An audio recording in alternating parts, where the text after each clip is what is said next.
Good evening, folks, and a hearty welcome to our drive-in theater. We have a wonderful evening's entertainment lined up for you, one that will provide several hours of pleasurable relaxation and diversion for you and your family. Did you fail to dress up for tonight's show? No tie, an old shirt and slacks, a house dress? Well, don't give it a thought. We're glad you came as you are. We just want you to enjoy yourselves. Don't forget to visit our refreshment center during the intermission or any time. You love the tasty array of snacks we have to offer. So will the youngsters. Everything is quality and so good. We hope you'll make this a weekly visit. Bring the family. Bring your friends. There are always wonderful new pictures to see, delightful snacks to nibble, a gay, pleasant evening for all. Oh, a word of caution. Don't drive over 10 miles an hour in the theater area for your safety's sake. And Mom or Pop, go with the kids when they leave the car. We hope you have a wonderful time. Come back soon.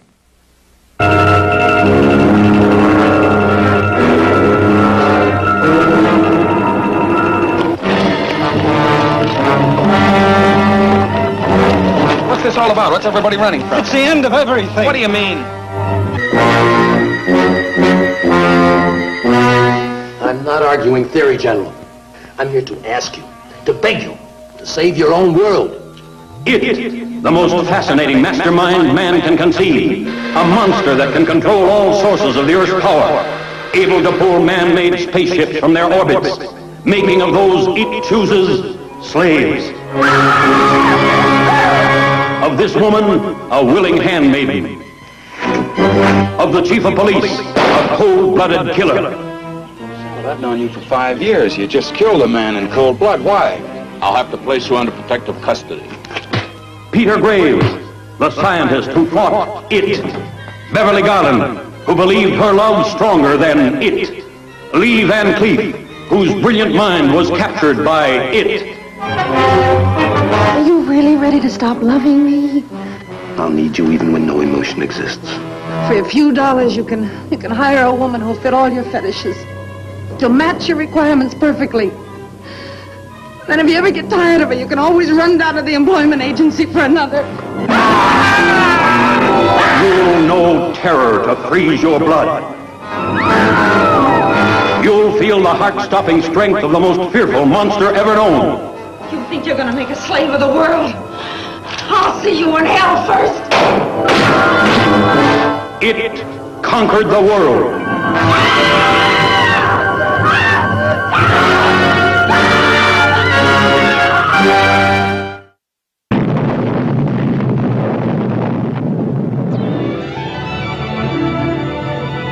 This tiny robot device has been rocketed from Earth to Mars with unimaginable results as Martians assume Earthmen identities.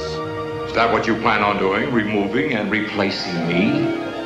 Well, as you see, Doctor, you've already been replaced. The day Mars invaded Earth. What happened? Oh, Dave. Oh, honey, what happened? Somebody followed me. Starring Kent Taylor, space scientist, whose experiment backfired. Marie Windsor, the wife. Will she too be removed and replaced? What is it? It's unearthly. William Mims, marked for Martian vengeance.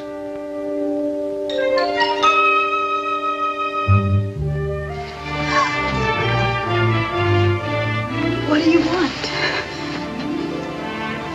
Who are you? Weird, terrifying, nightmarish, but too terribly, hair-raisingly real. Why have you brought them here? You can't harm me, Dr. Fielding. I don't believe you. You have the weapon. You may use it. No! No!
Unidentified object. All planes should have been out of this area 20 minutes ago. Transcontinental Flight 17, he's off course. Will he hold us up?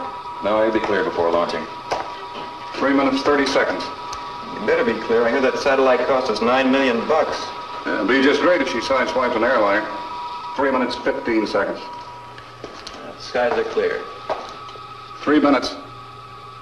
Power on. And man is finally ready to move into space. Colonel Tomlinson, I'd like to have you meet Dr. Anderson. I assume you two gentlemen have known of each other. Doctor, it's rare to meet so illustrious a physicist. Thank you, General. I'm pleased. But I'm sure you're just as distressed at my presence here as Secretary Platt. Oh, I wouldn't say distressed. No, certainly not, Mr. Platt. We're all in a state of high hilarity. And we'll all wind up in a state of high mortality if you don't call off this satellite project. How many times have I told you? That's impossible. Not nearly as many times as I've warned the government against such a course. I said it when I was head of the perpetual missile program. I said it before that when I was working on the Manhattan Project in War II. Don't tell me you haven't read my papers on the subject. You've had a remarkable career, Doctor. Every degree imaginable. By the way, just what are you doing at present? Retired, I understand? That's one way of putting it. The world is full of fat heads, Mr. Secretary. Full to overflowing. I've got a great deal of respect for you, Dr. Anderson. But this has not convinced me the satellite is a menace to the safety of the world. What happened to the first one? The small one? It exploded in its own orbit. Anyone know why? Nobody? I know why. It was a warning. I anticipated that fully 3 years before the satellite was launched. Doctor, you said something about the other planets wanting to keep the Earth in its place? To keep her out of the skies. But there's no life in the other planets of this system. I'm not arguing theory, General. I'm only telling you this. Alien intelligence watches us constantly. It will see this satellite of yours and know something must be done. I'm here to ask you, to beg you, to save your own world. Well, Doctor, this has become just an academic question. In about 8 seconds, the sphere will be launched. They're in the countdown right now.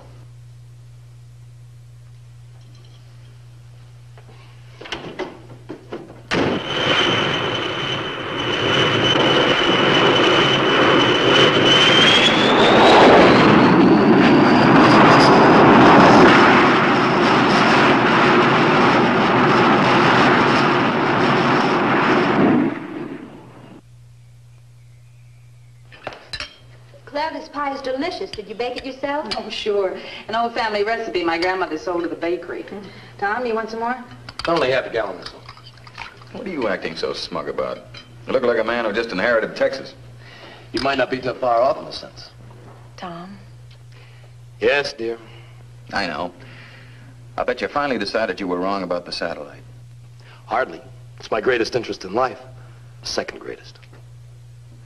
Well, been up there for 3 months now, and nothing horrible has happened.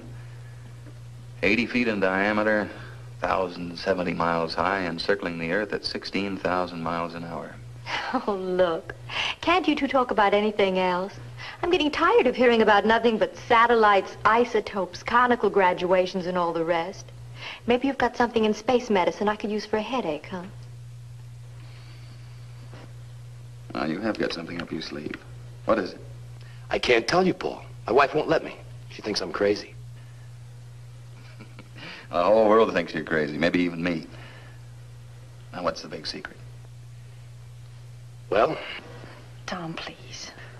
Honey, this is too big. But you promised. Paul will understand. Maybe nobody else on Earth, but Paul will understand. I'll try. Come into the other room.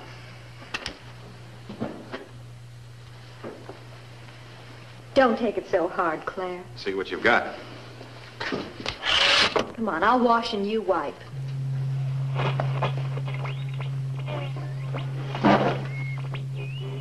Where does one buy the kit? It'll be just a second. I've got a second. There, do you have any idea what you're listening to? London Philharmonic? It's Venus. Huh? Venus. Why not? We bounced signals off the moon's surface. There's no reason that Venus shouldn't radiate impulses. I don't mean the static. Can't you hear it, the other thing? What other thing? Listen to it, Paul. Listen to the voice.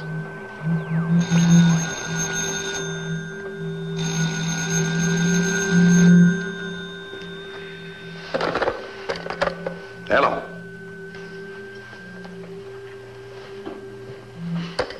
Paul Nelson here. What? Well, that's impossible. Yes, I'll be right down. Something wrong at the installation? It's gone. What's gone? The satellite. It took off on a direct tangent into space. It's vanished. You better get over there. Joan! What is it, Paul? Some trouble at the installation. We have to run. Good night, Cleef. Good night. I know what you're thinking, Tom. I don't appreciate it.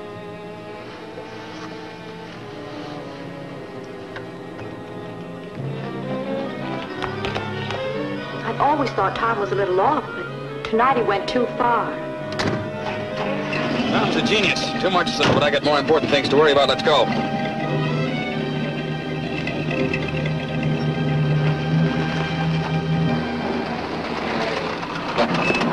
Any change, Sergeant? No, sir. I think maybe the general ain't so happy tonight. Raise the gain on the audio. We might hear something. It's at full decibel now. The scientific achievement of the century has disappeared. We've got to find it.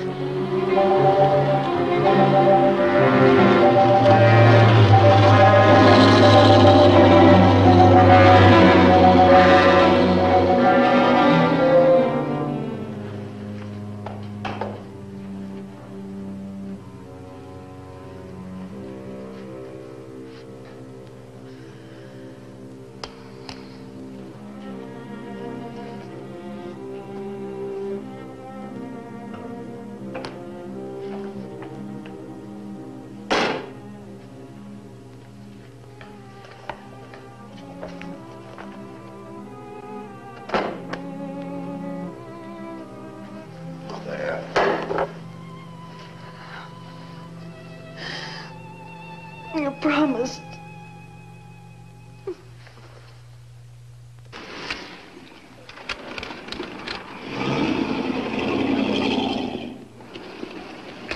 If this keeps up, I think we should get a turnstile.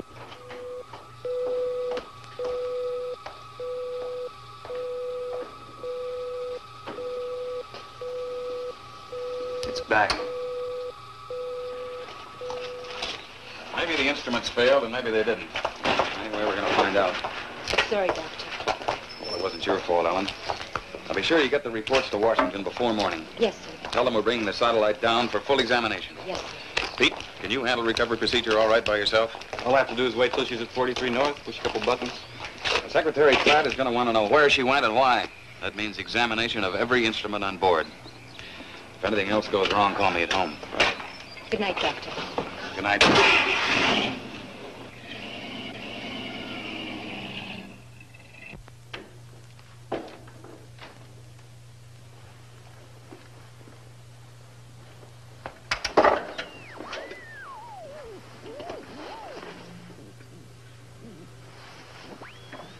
This is Anderson. Acknowledge. Where are you? Yes, yes. It's true, I am your only friend. Nobody else even knows you exist. But they will. It'll be the greatest day in the history of mankind. Come to bed, Tom. He's here, darling. He drew the satellite to his world, to Venus. And now he's back, within an hour. He's inside that circling laboratory, just waiting to come down to us, to save us. Please come to bed. You'll feel better in the morning. I'm signing off now. Hurry up and contact after sunrise. Don't let it get a hold of you, Tom. You've dreamed and imagined for such a long time. Don't let your imagination bring itself to life. This is no image, darling. It's what I've been predicting for years. And this is good instead of evil. That was my one uncertainty. Well, don't think about it now. You need some sleep. I'm going to stay by the set tonight. Whatever you say, Tom. Good night.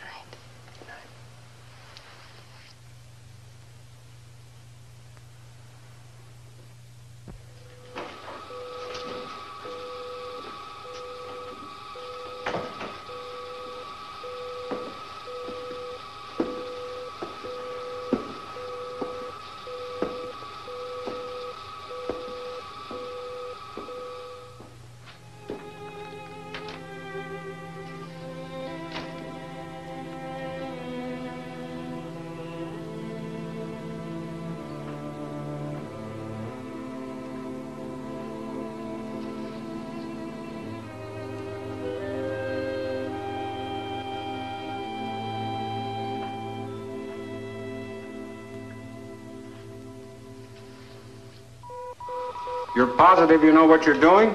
Oh, I think we can manage without wrecking it too much. Well, what am I worried about? I'm not paying for it. They're ready, Mr. Secretary. All right. Nothing to do now but bring it down. I've got the car waiting downstairs. Proceed with the operation. Roger. 30 seconds. Position 42 north, 58 minutes. 59 minutes, 43 north. Locking and locked. Decelerating. 4 gravities. Too slow. 6 gravities. Should be past 28 by now. Something wrong? Well, I don't know, General. The thing acts like it doesn't want to come down. Begin descent. Dorsal rockets engaged. Abandoning orbit. It's not responding. What's happening? I don't know, General. It's behaving very erratically. Well, then send it back up. Don't experiment with it. It's too late now, General. She's in pattern.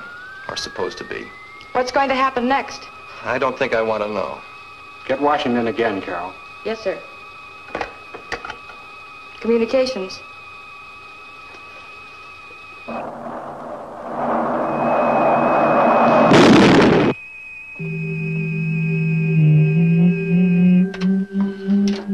Yes, I hear you. He's alive, darling. He survived the crash. Tom, you're a sick man. The whole world's sick, darling. It always has been. But that's all over now. At last, every dream of man can be realized. Stop it, Tom. Would you get Paul on the phone? I gotta tell him. I'm going into town. When I get back, I pray to God you'll be rational. Claire. What's that? Yes. According to a rough triangulation, I put you in the mountains about 10 miles south of here.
Thought you filled it last night. I did.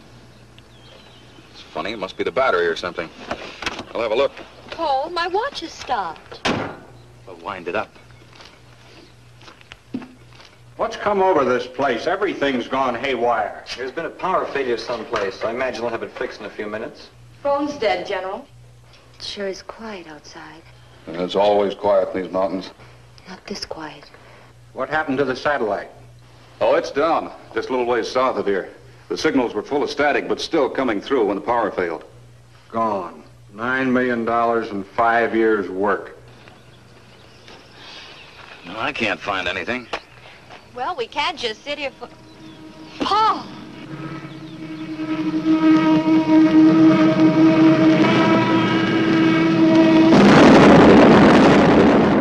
Horrible. They might want us as witnesses. What time is it? Well, I've still got 3:03. The darn thing won't go. Car clock is stopped, too. Same time. I wonder why. Coincidence? No. I've got a premonition. Well, I've got a stalled car. For once, I'm glad Tom pulled out here in the country. We'll walk up to his place. Maybe he'll drive us to a garage. Might as well. You can't sit here all day. Yes, I have the names of the key control people in this vicinity. Mayor of Beechwood, Andrew Townsend. Chief of Police, N.J. Shallett. Chief Security Officer for the installation, Brigadier General James Paddock. Head of the satellite project, Dr. Paul Nelson. Along with their wives, this makes a total of 8. Exactly the number of control devices you will be able to produce at this time. I'd like to see one of these devices. I presume they're electronic in function.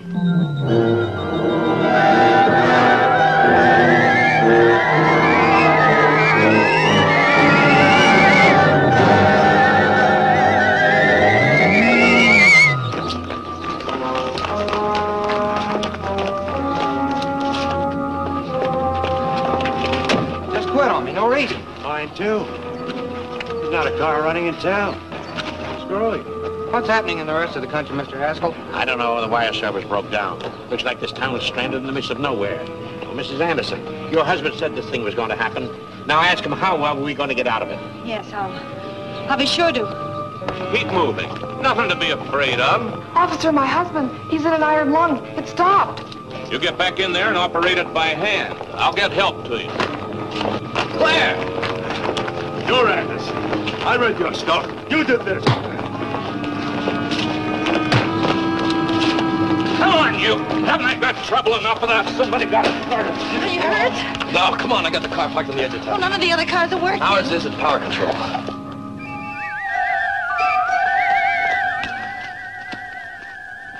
I thought you said Tom and Claire lived nearby. They do when you're driving.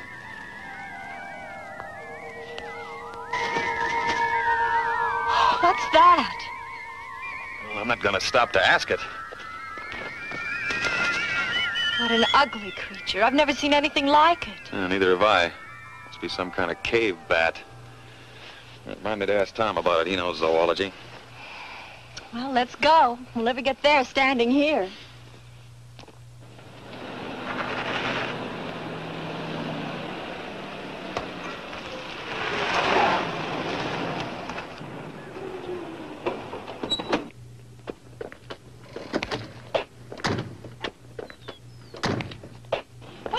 De-energize. We stopped power at its source. That means electricity, steam, water, combustion engines, everything. Water? You mean the faucets won't work? That's right. Oh, that's nonsense. Hey, cut that out. Thought you said it wouldn't work. Well, sure, that works. It belongs to me.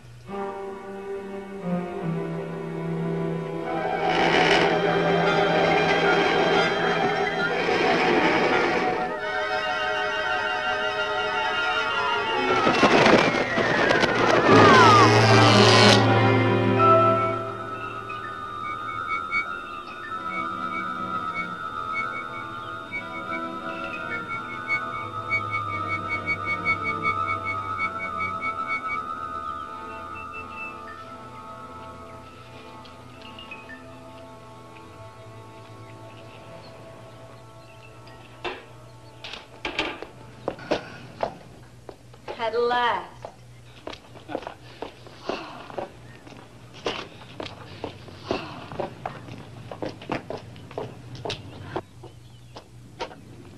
Nice to see you folks. Just get back from the Olympics? Practically. The car broke down about 100 miles up the road.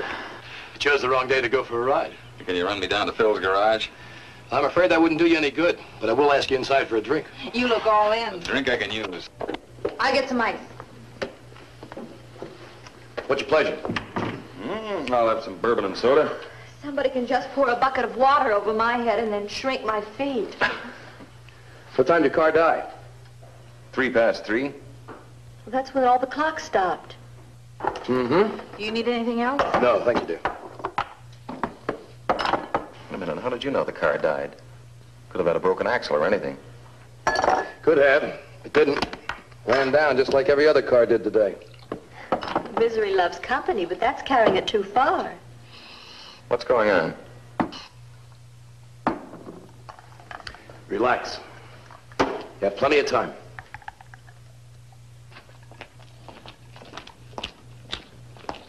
Heard anything from General Paddock? Not a thing. Not since he left the headquarters an hour ago. Took the Jeep, huh? No, the Jeep don't run, so the general, he walks. How are things going inside? Power's still off. Funny thing, the auxiliary is a hand crank. That doesn't even work. I wonder what effect all this is having on my wife's big mouth. Let me know if you hear anything from the general. Yeah, sure thing.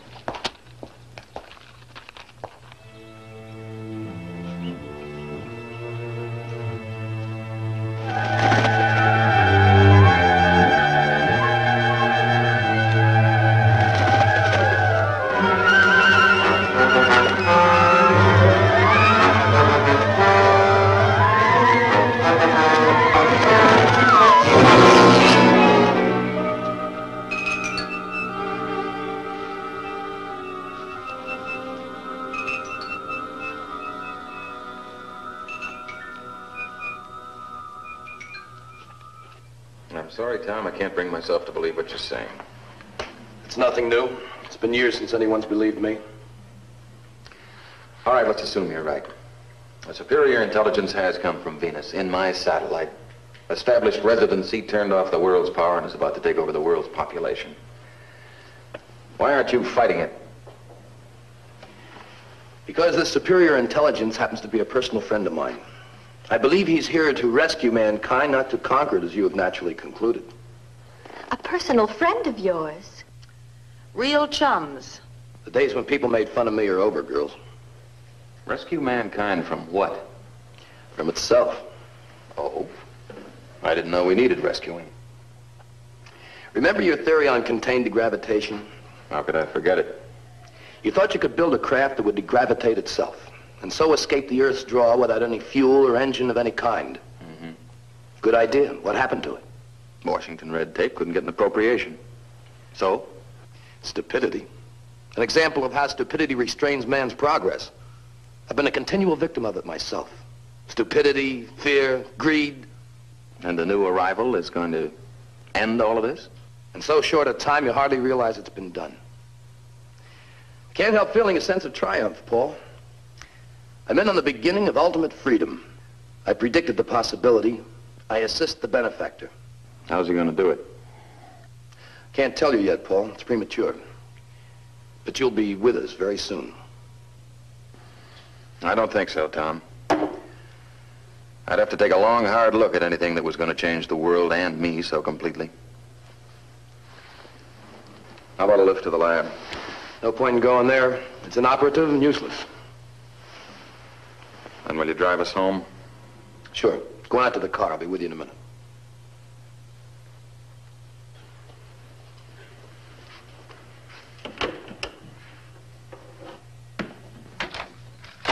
Paul didn't panic. There's nothing quite like a logical, orderly mind. He didn't panic because logic makes him think you're insane. Don't ride me, Claire. I've forgiven your lack of faith for years. But now the facts are in front of you. It's time you stood by me. I'll stand by you, Tom. Not just because I'm your wife, but because I love you.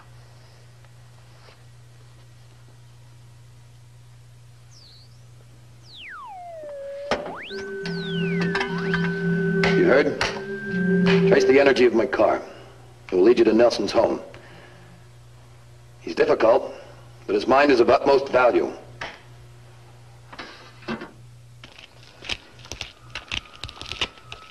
Everything in order, men? Yes, sir. Big news from headquarters. This whole area has been placed under martial law. Golly. They seem to think I should be in command of this sector and prepare defense measures. Against what? They didn't say. This place is to be abandoned, Neil. I want you, Manuel, and the rest of the installation guards to move out at 16:30 hours. You're going on a forced march. Yes, sir. Your reconnaissance. Take a position south of Baker's Ridge and observe the country to the east. But take no action. Hey, Senor General. Sir, how are we going to know when it's 4:30? Nobody's watch is working. Here, take mine. It's running again. Now assemble your gear and move out.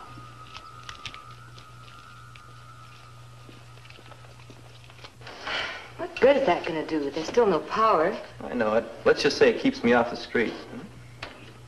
Oh, General Braddock, any news? Big news. We're in the midst of a communist uprising. They've sabotaged every power source in the area. What? How'd they manage to hit all power at once? I can understand them getting the big electric and water plants, but none of the independent generators here are working. And wristwatches. And the flashlight. Well, don't ask me. I just know they did it. How did you get the message? Radio and wires are dead as everything else. A special courier got through from 5th Army Command. I have orders to restrict everyone to this building until the emergency is over. You mean we're prisoners? Well, protective custody, so to speak. They'd like to get their hands on people with your fund of secrets. Well, there's blankets and canned goods in the broom closet. We'll make out. I'll have some supplies sent over, but don't budge an inch. We read you, General. Not an inch. Well, guess we've got a lease.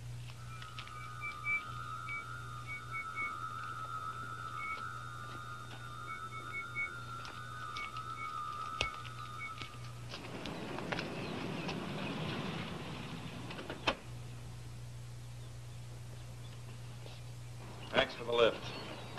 We'll see you, Claire. You and Tom drop over real soon. We'll be sure to, Joan. I hope you haven't made a permanent enemy of Paul. You were really rough on him tonight. It's no longer possible for me to make an enemy, darling. The word enemy is about to disappear from the human language. Oh, what about the word tact?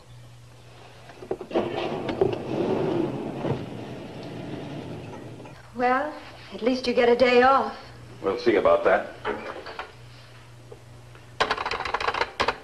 Dead? Yes, try the light switch. Paul, do you think he could be right? He couldn't be. He said he predicted it. In the 15 years I've known Tom Anderson, he's predicted everything a fertile imagination could. He's wasted his entire life on calculated fantasy.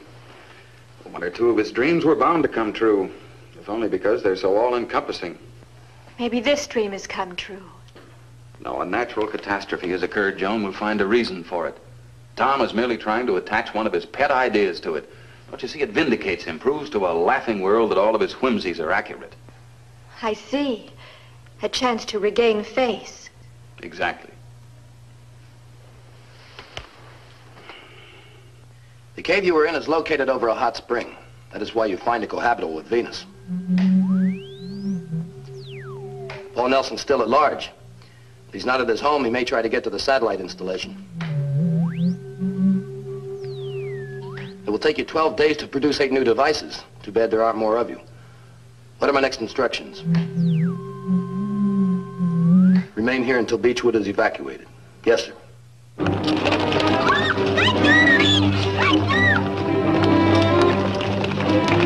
Come on, keep going. Out into the street.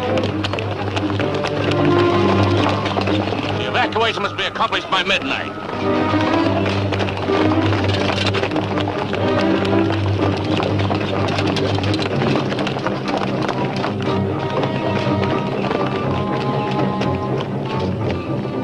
Where are they going? Stay up here. Faster, move faster. What's this all about? What's everybody running from? It's the end of everything. What do you mean? Highway 18, let me go. Oh, that's into the desert. They set up a camp for us. Let loose of me. They're after us. Who's after you?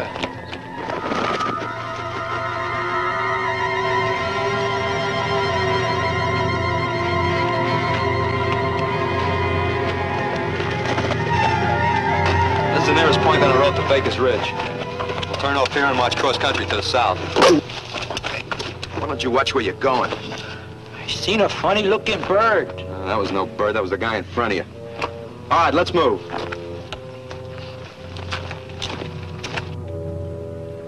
They're running from something. Maybe we should get out, too. No, I have an idea. That's the plan. Clear the town. Control panic. Control? But Tom said it was... Forget what Tom said. I've got to go up to the installation. Oh, Paul, no. I've got to, Joan. I can't stay here and watch the whole world fall apart. Now, you get inside and lock everything up. Oh, darling, I'm afraid something terrible will happen to you. Please don't. Go on. And be sure you close the windows, every one of them. I'll be back as soon as I can. Paul!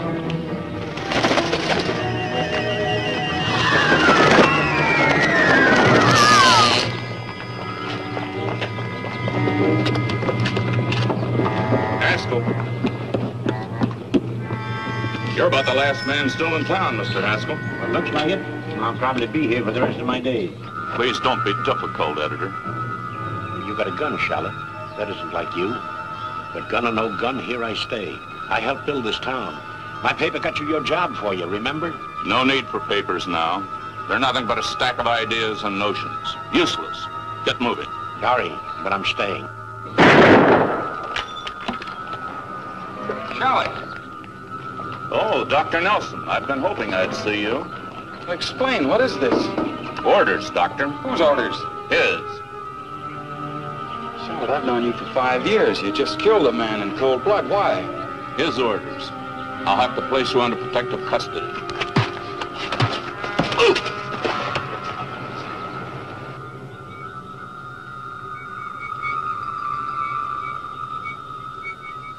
You're to be one of us. Get up. You're free.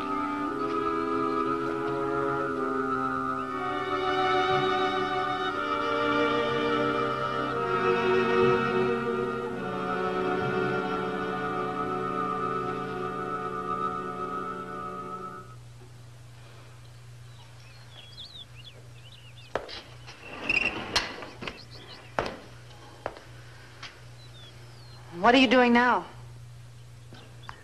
I finally learned from my friend the structure of the control devices. They fly to the persons wanted like birds. Might just see one. How do they gain control of the victim? Well, there are no victims, darling. You should rather call them the released. According to him, they have radiological electrode type things in their beaks. They plant these in a person's neck, after which he is controlled by the benefactor. And like bees, once they have stung, so to speak, they die. And the people? They don't die. No. No. Now, only their minds. Their minds are clearer than they ever thought possible. Only the waste is gone. The hate, bitterness, dreams, all the foolish nonsense. The emotion? Yes, the emotion. Why are you holding me? Why? Because I love you. You know that.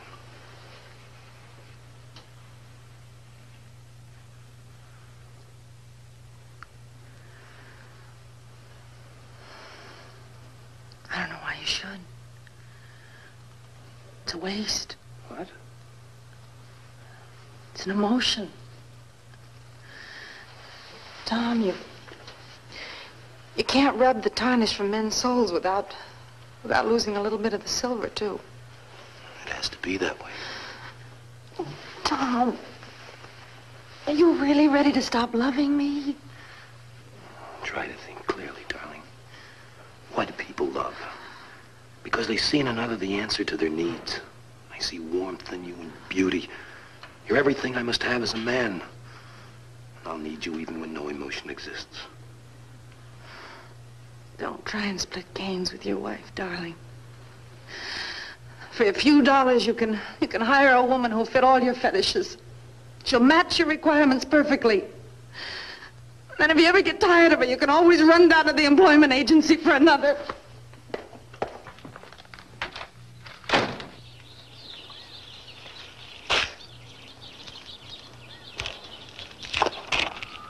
Don't you believe in signs, Dr. Nelson? General Paddock, you startled me. Didn't mean to. Well, why is the place shut down? Where is everybody? They've been transported to the district air base. No telling what might happen to them here. May I give you a ride back to Beechwood? It's a long bike trip. You certainly may, General. You certainly may. Let's get this in there.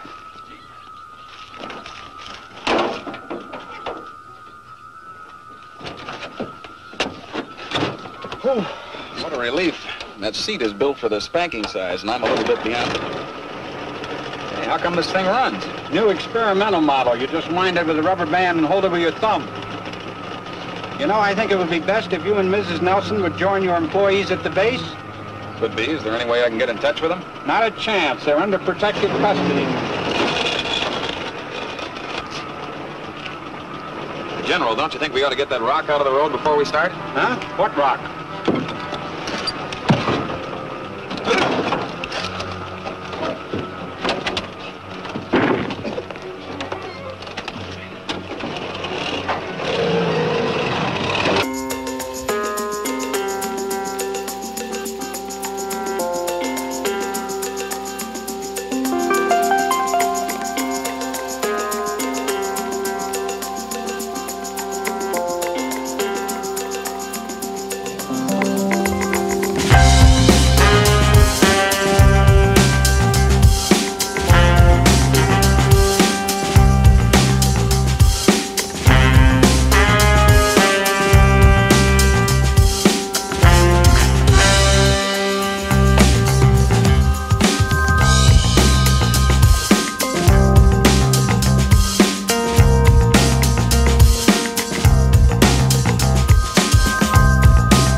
Nice way to greet an old friend. Did you tell me that you were a friend of this alien? Did you tell me you helped it? Sit down, Paul. You're upset. I'll sit down and then you'll talk. I want to hear everything. Now you're being reasonable. Yes, I helped him. I paved the way. Told him everything that would make it possible for him to come here. There's only one? There's only one on Earth. There are 9 altogether. The other 8 are still on Venus. They're the sole survivors of a race that was born too soon.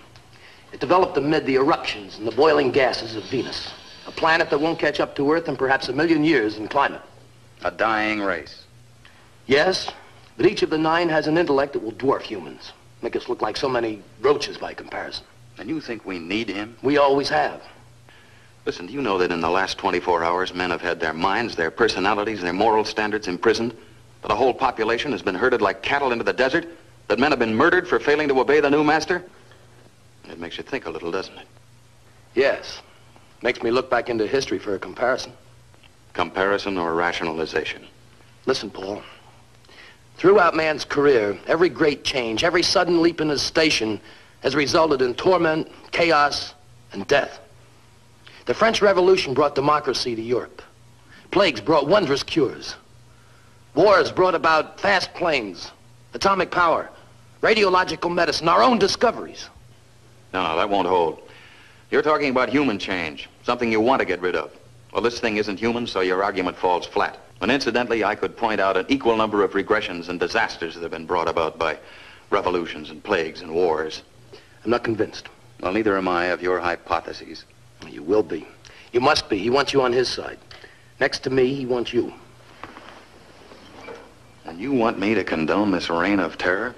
To swear allegiance to this monstrous king of yours, to kill my own soul and all within reach? Well, I won't, Anderson. I'll fight it to the last breath in my body. And I'll fight you, too, because you're part of it, the worst part. Because you belong to a living race, not a dying one. This is your land, your world. Your hands are human, but your mind is enemy. You're a traitor, Anderson. The greatest traitor of all time. And you know why? Because you're not betraying part of mankind, you're betraying all of it.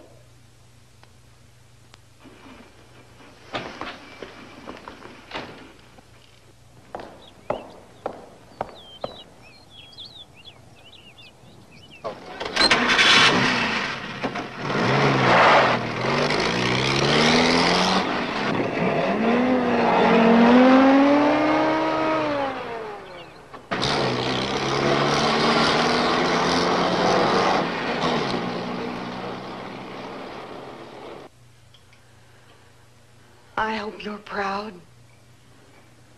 He was my friend. Despite all our fights and disagreements, he was my best friend. Is that all you can think of, is losing a friend? Didn't his words mean anything to you? If you weren't so blind, you'd realize that Paul was your friend today as he's never been before. What do you mean? Oh, you fool. Anybody who didn't care about you, who didn't believe there was still something in you worth trying to save, would have killed you on the spot. Killed me? Yes. Just as he'll find a way to kill your God.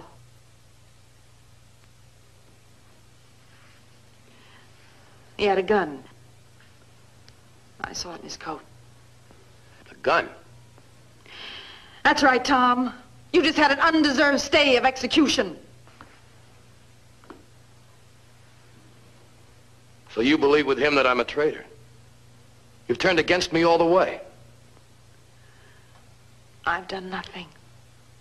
Everything is up to you. You're the one who has to see for himself. I don't know. I guess I'm just a fool. I'm like Paul. I can't help believing that you're going to find yourself. I love you, darling, but I have pride. I want to love a good man, a fine man I married.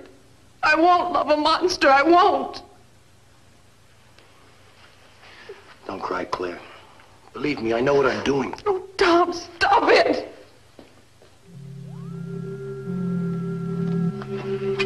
I hear you. Yes, Beechwood seems secure.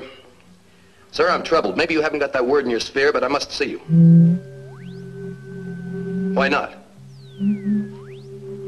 Yes, I'll be patient, but Paul Nelson is still at large. That means that he, his wife Joan, Mayor Townsend, and his wife are the 4 not yet under control.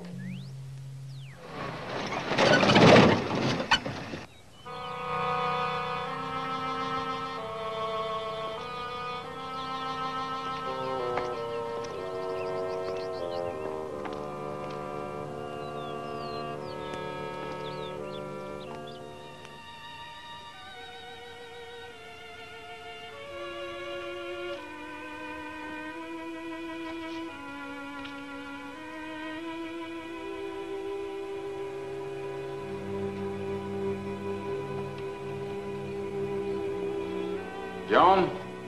Home at last? Mm-hmm. Hi. Hi. Just had a shower. Be right with you.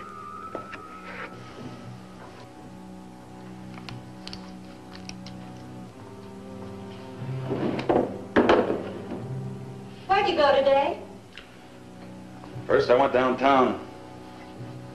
I saw the chief of police kill George Haskell. And I went to the lab and it was closed. I found General Paddock possessed. It's a horrible mess. I'll tell you about it when you come out. Get us there. Honey? How come the shower's working? It's not. But after a while, I felt so tacky, I just had to do something. So I stuck a bucket full of water in the shower window and used the shampoo hose. Sheer genius. Hey, come out here. I want to see you. Since when can't you come in here? Since I'm too tired to move. All righty. I'll come out to you then. Oh, there's a draft on your neck. I don't want you to catch cold. The window. I told you to keep it closed. Well, it got stuffy in here. I had to have some air.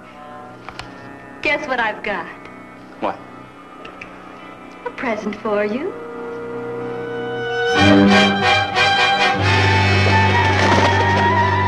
Good night, darling. I'm going for a short walk. When I get back, you'll feel much better.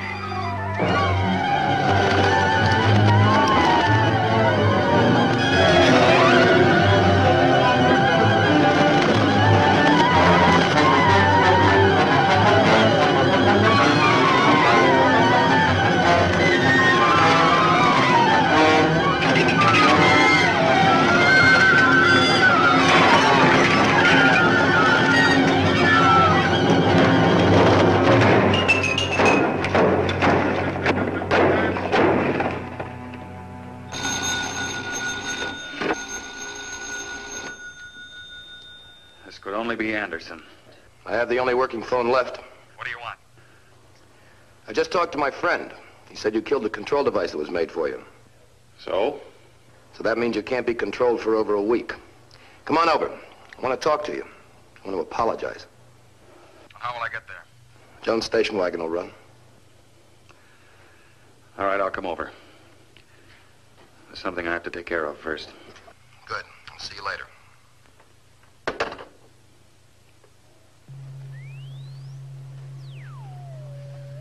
He's coming. Yes.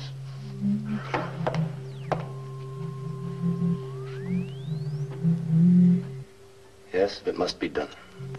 What is it? He said Paul is first of the mines to be taken. First because he is the most dangerous. He's the one enemy. The one great enemy because he knows basically what he's fighting. His control device is gone. What does that mean? It means he must die. He's too great a menace to live the week. I'm supposed to kill him tonight.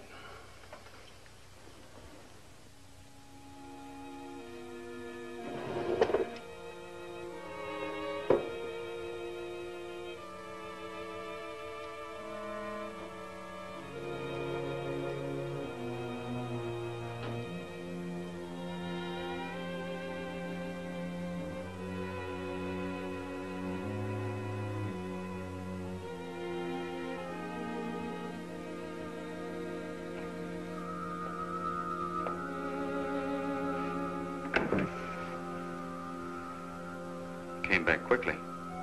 Yes. I knew it wouldn't take long. You were right. And now we must wait for him to give us instructions. What sort of instructions? Or to conquer the world.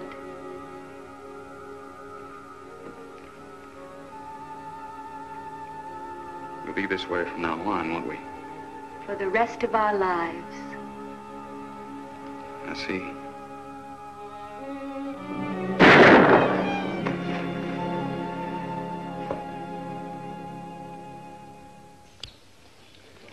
Hurry up and wait. We come all the way out here in the woods, so what do we do? We're supposed to be observing suspicious actions, remember? What kind of actions? You tell me. I told you, but you don't listen to me. What are you talking about? I told you I seen that funny-looking bird. Bird. Will you forget about the bird already? That's what you've been talking about all day. All right, you guys, what is this, a picnic? You men with the dice, clean your rifles. Never mind the beefs, get busy. Is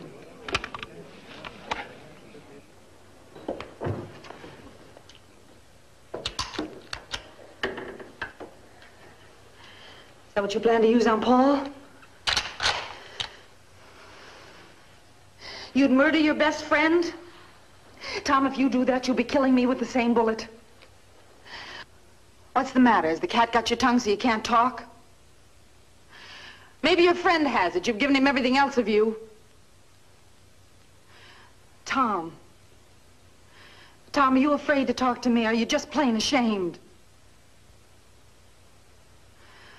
Well, that must be it.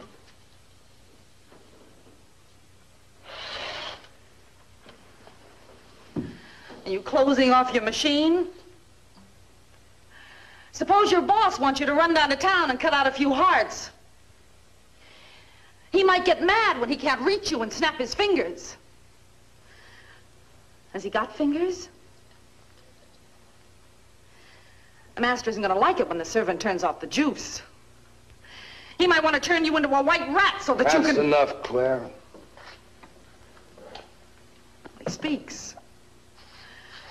The zombie speaks.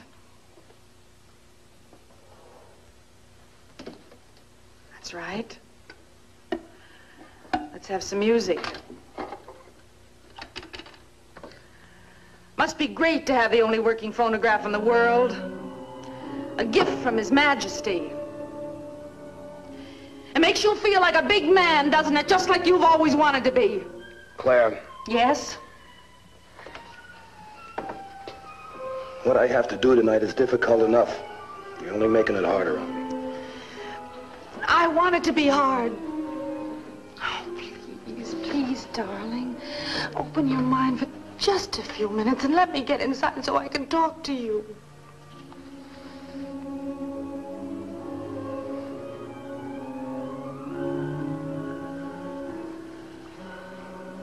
I'm listening. Tell me about this invader. Now, what's he like? Well, I don't know much. He's strong or he wouldn't have been able to make the trip through space. He's advanced because he can talk to his controlled subjects at a distance. Of course, he's super intelligent. He's established at Elephant Hot Springs Cave because he needs a climate like that of Venus. Hiding in a cave? Afraid of light?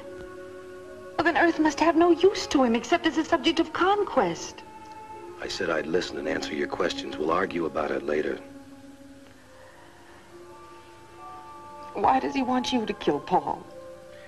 Because he was able to manufacture only 8 control devices for the 4 key control people in the vicinity and their wives. Wives? Yes. There was a pair for Paul and Joan. Paul killed his, which means we must do something about it.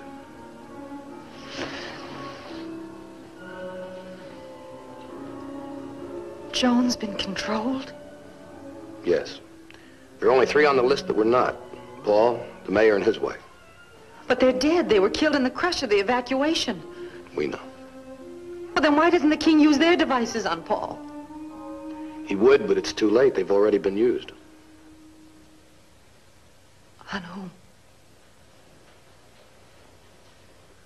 I can't tell you.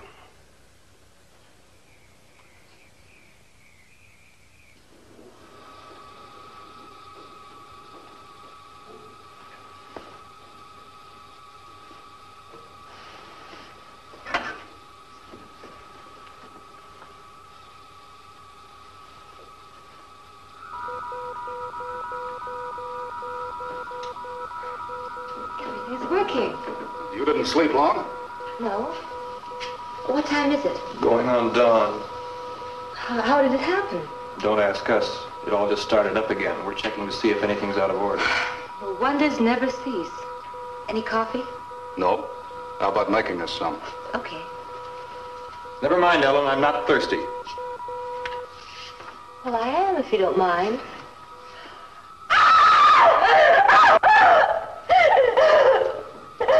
You shouldn't have looked in there. What's the matter with you? Relax, Ellen. It won't take more than a minute.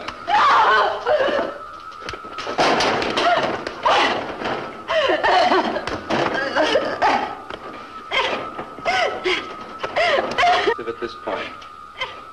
Physical contact with Venus shall be established through a concentric series of satellites. Paul Nelson shall direct the operation on acquisition of his encephalographic control. I shall remain in contact.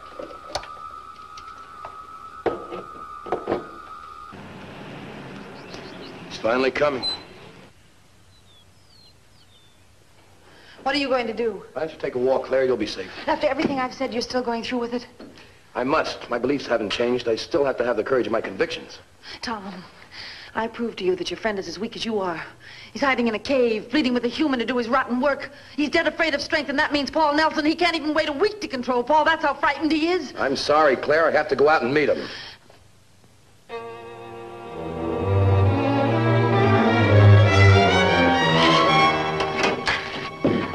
Look, I don't know whether you can hear me or not, but if you can, you listen good.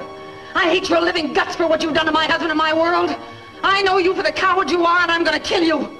Do you hear that? I'm going to kill you. Took you long enough to get here. Yeah, long enough. We talk here or inside? Inside.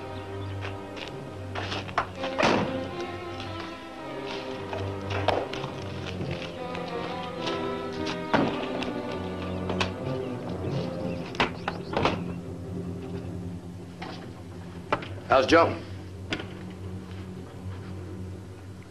She's dead. What? How? I killed her. You killed your wife? Not my wife. She wasn't my wife. She was a product of your work. A member of the Society of the New World. Shouldn't have. I had to. But she was still your wife. Still Joan. You would have been one with her if you hadn't... If I hadn't destroyed the thing that was trying to control me? Yes. Well, why shouldn't I destroy it? It was my enemy. You don't seem to realize that we're at war. You made Joan my enemy. My enemy forever, and I had to kill her. My own wife. And now I'm gonna kill you. Go ahead. What good will it do you? Plenty of good. If I can get to the leaders, to you, to Paddock, to Shallot, the battle will be half won, because apparently this god of yours is immobile. Has to have human beings to carry out his battle orders. Well, I can find people, plenty of them, and we can defeat this thing you call a benefactor. Perhaps you can. So many things have happened. Joan. You could help us. You're the only one who knows anything about the invader. Why don't you kill me and get it over with? No. No, I'm gonna get what I can out of you first.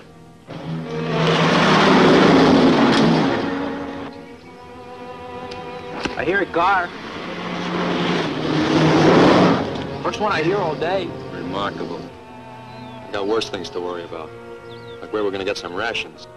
You mean we got nothing to eat? Not a thing. I got no way to requisition any chow out here. Man, I'm hungry. I'm hungry, too. How about I go rustle some cows? Now, don't be stupid. Who's stupid? You're stupid. Who's got any cows out here? All right, I'll go rustle some chickens.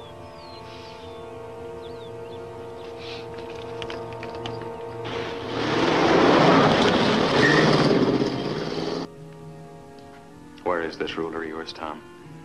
You better talk. I'm not afraid to use this. I don't suppose you are. Well, at least you're not a coward. There's that much of the human being left in you. Don't waste flattery on me, Paul. It won't work.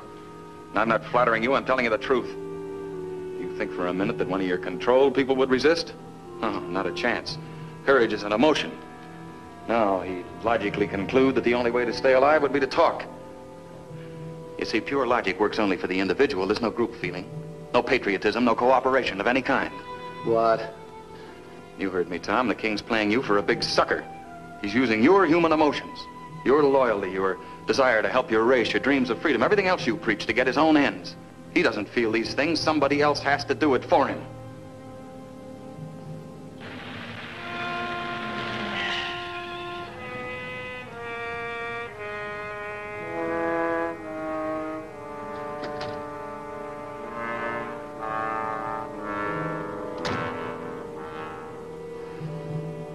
I don't know. The possibility has never occurred to me. Well, of course it hasn't. We've been too busy waving a non-existent flag. Look, this thing doesn't have any emotions, therefore it can't understand them. But it does know they exist. And in order to defeat them, it has to use them against things that do have them. Found you, I better buttered you up plenty. He's praised my work. To keep you working, of course. How could he care anything about you? He doesn't like, he doesn't dislike. He merely reasons, concludes, and uses.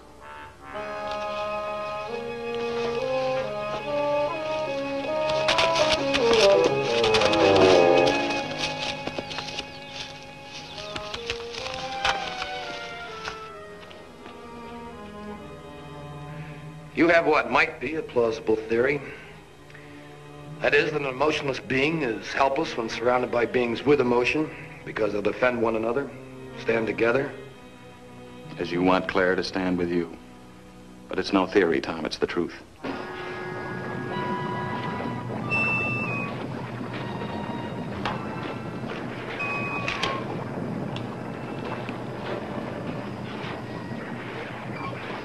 Have I reached you? Maybe. Some, I don't know. Am I still gonna have to kill you? I was supposed to kill you.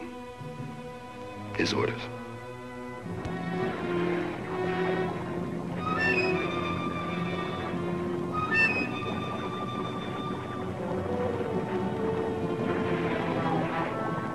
Suppose he asks you to try again later, assuming I don't finish you right now. I don't think I could do it. I'd have to have time to think.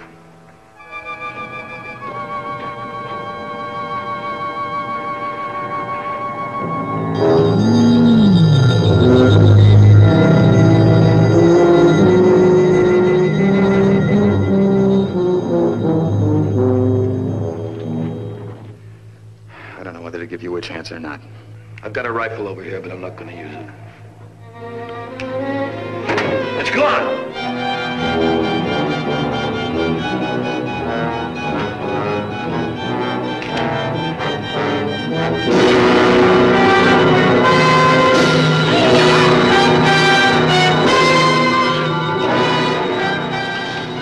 So that's what you look like. You're ugly, horrible. Go on. Try your intellect on me.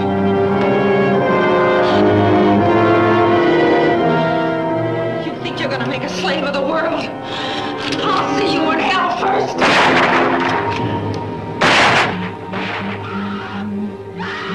Claire!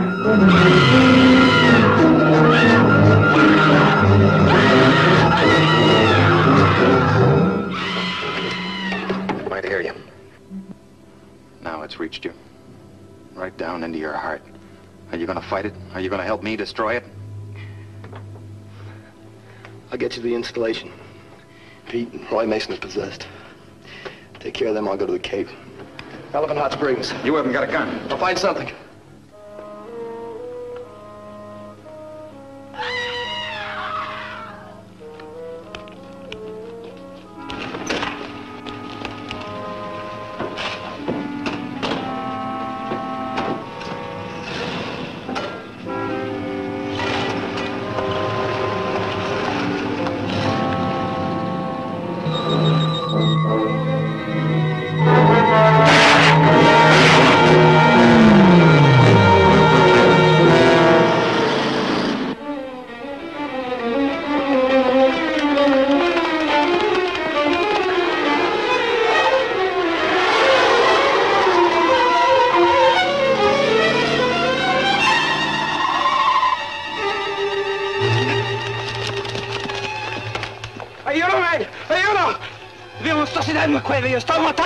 English, stupid. Talk English. I see a monster in a cave. He was killing a girl.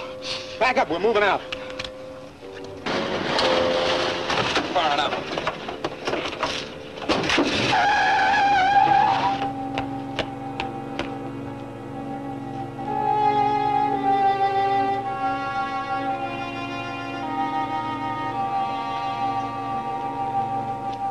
The plane is on the installation strip. I have been told. He has ordered me to fly to Washington. The president will die first. Then the cabinet.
inside here? See, way back in there. He's too big for this little squad, I think.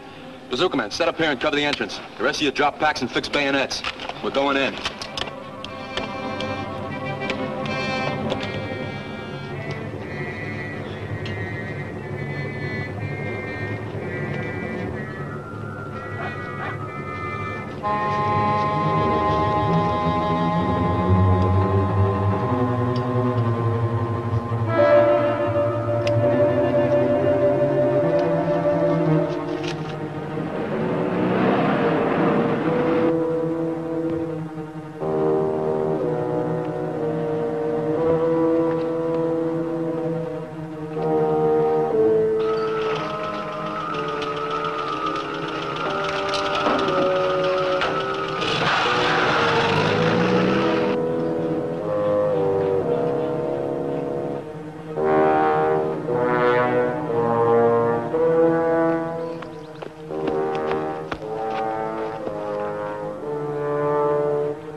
Said you're on a battlefield.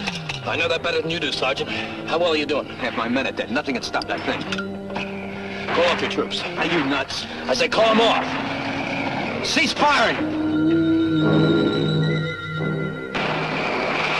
I made it possible for you to come here. I made you welcome to this earth.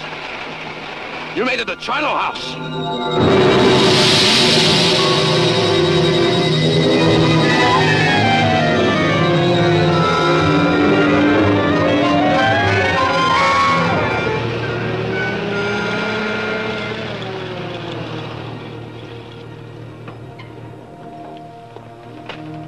He acted like he knew it. He did. He and no one else. He learned almost too late that man is a feeling creature. And because of it, the greatest in the universe. And he learned too late for himself that men have to find their own way to make their own mistakes. There can't be any gift of perfection from outside ourselves.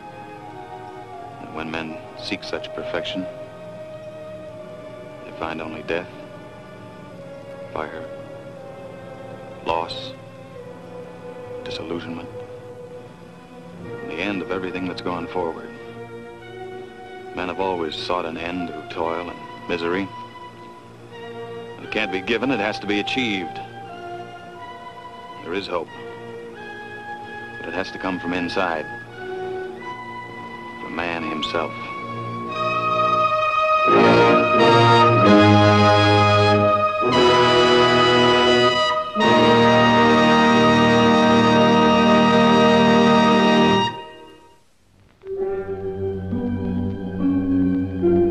Here's a secret too good to be kept.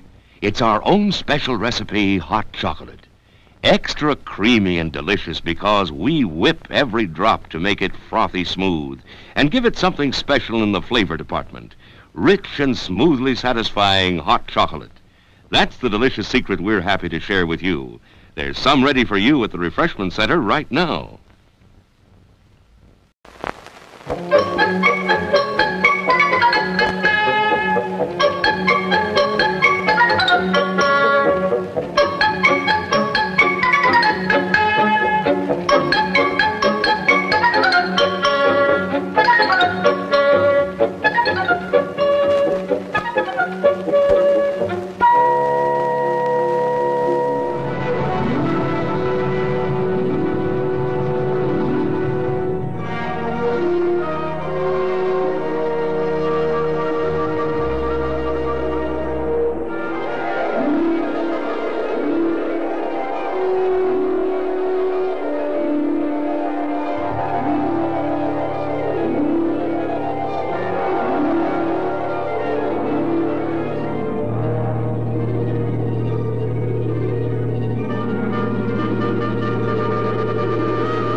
The spacecraft was boosted. The Mariner B spacecraft was boosted into space by an Atlas missile with a Centaur second stage. At 6:15 a.m. Eastern Standard Time, January 10th, the capsule was successfully dropped on the surface of the planet Mars. The capsule discharged a robot device which succeeded in moving across the surface of the planet for a distance of 372 yards. This device collected soil samples and telemetered its findings to receiving stations on Earth.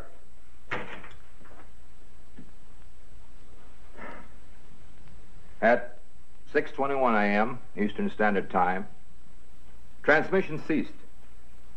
Whether this was due to mechanical breakdown or conditions encountered on Mars hasn't been determined. That'll be all. Give it to public information. And Miss Moore. Yes, sir. Try my call to California. Yes, sir. I thought you'd gone home. Pretty soon? Well, the reporters have been out there all night. They're going to want to talk to you. Well, that's all the authority wants to release right now, until we've had a chance to analyze the findings. Well, the authorities better tell that to the papers. It's worth your life getting in and out of here.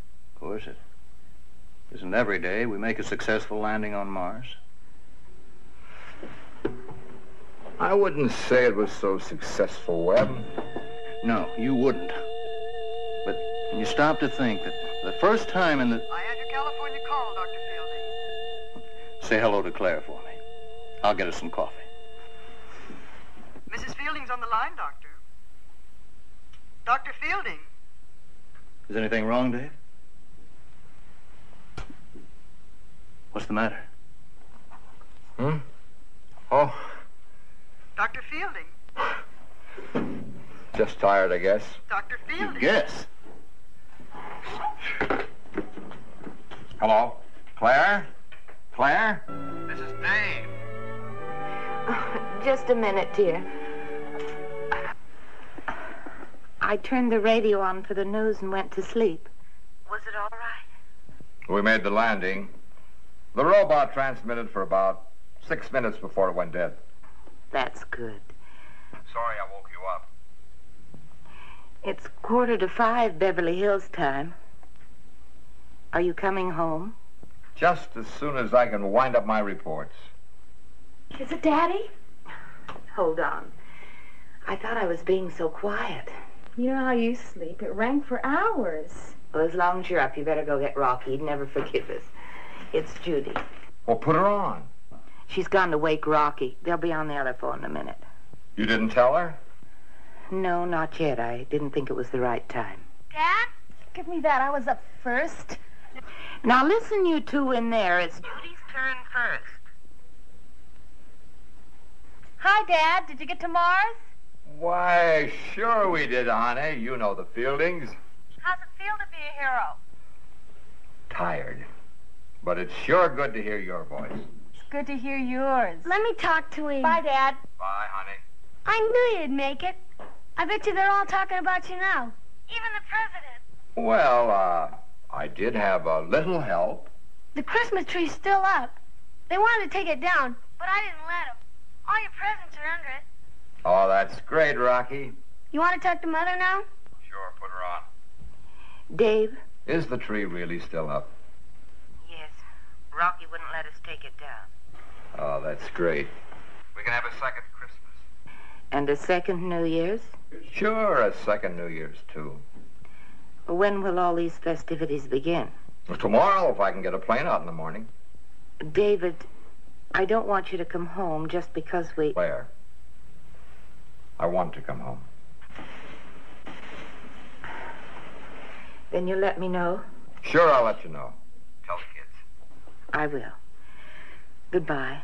Bye, dear. When's he coming home? Tomorrow, if you can get away. I'm going to go get dressed. You're going right back to bed. It isn't even 5 o'clock in the morning. Okay, but I won't go to sleep. Mom, I know how you feel.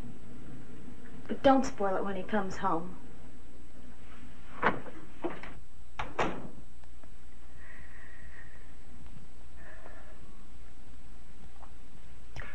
She's got a right to be sore.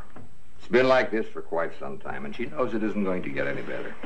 Yeah, it's like being an army wife. Either they get used to it or they go out of their minds. Claire's held up this long. She'll be all right. I'm not so sure, Webb. You know, Dave, Mars has been around for a few years. Why don't you take some of that leave you've been stacking up? A few days home would help. I'll think it over, Chaplain. Yeah, you do that. If you're going to get a plane out here tomorrow, we've got something to do. Are you ready to meet the press? You mean they're still out there? Oh, yes. They just want to know, is there life on Mars? Well, I sure got a good answer for that one. Oh, sure you have. Like, nobody knows.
Mr. Galloway's on vacation. I'll press the button. No, I'll get it.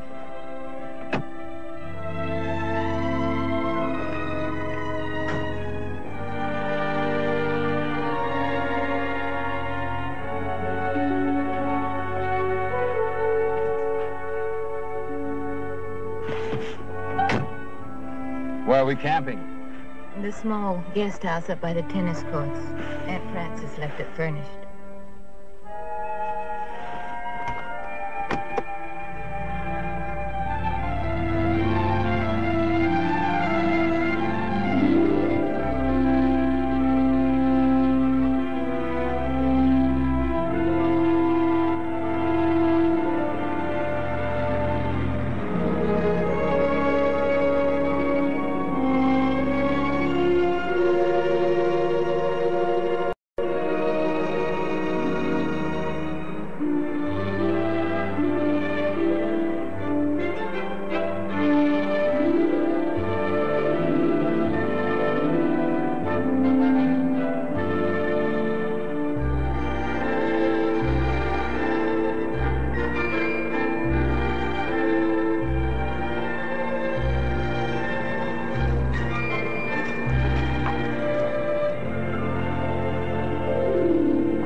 Let us take it down.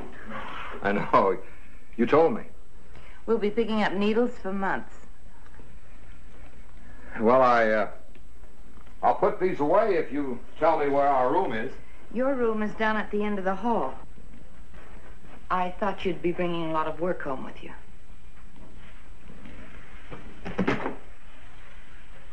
You really mean this, don't you, Claire? This isn't temporary. We had to have a place to stay when we sold our house. We sold our house because you were coming to Florida so we could all be together.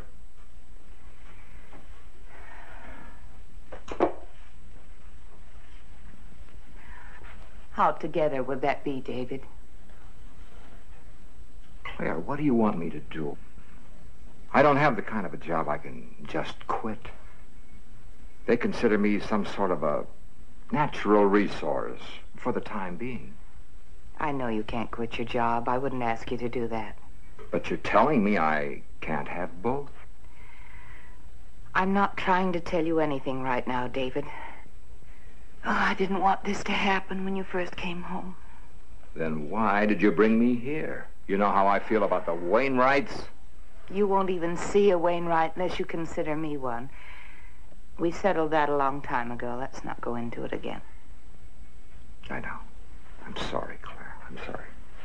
Aunt Frances wanted somebody connected with the family to stay here on the estate while they tried to sell it. She asked me to do it as a favor. So you still aren't accepting anything from the Wainwrights.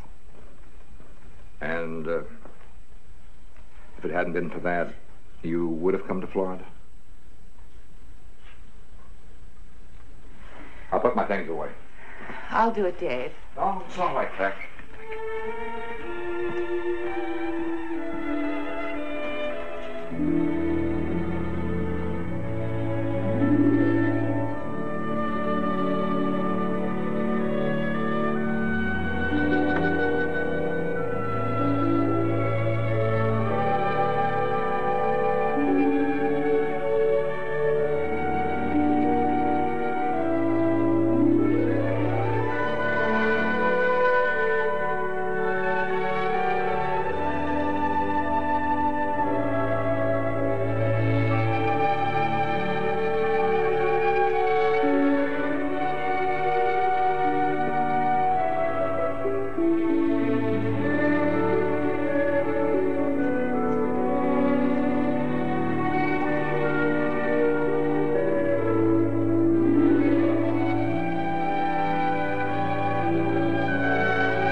Claire.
Sure good to see you two. We wanted to stay out of school, but Mom wouldn't let us.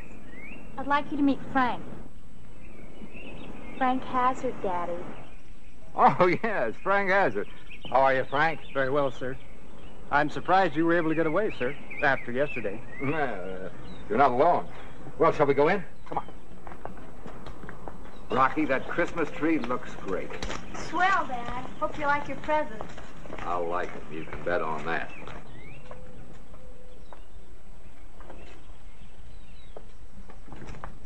Hey, Dad, is there really life on Mars? Well, we don't know yet, Rocky. I thought you were going to find out. We tried, but the Martians wouldn't cooperate. Come on, let's open up your presents. Oh, I think we should wait for your mother. She's up in the garden. She'll be right back. Here I am. Very proud to have met you, sir. Oh, same here, same here. Hope to see you again. Yes, sir. Shall I pick you up at 7? Mm-hmm. What was that you said about the garden? Didn't you see me? I hollered. You looked right at me. Up in the French garden. David, I haven't been out of the house since you left. Come on, the tree's lighted.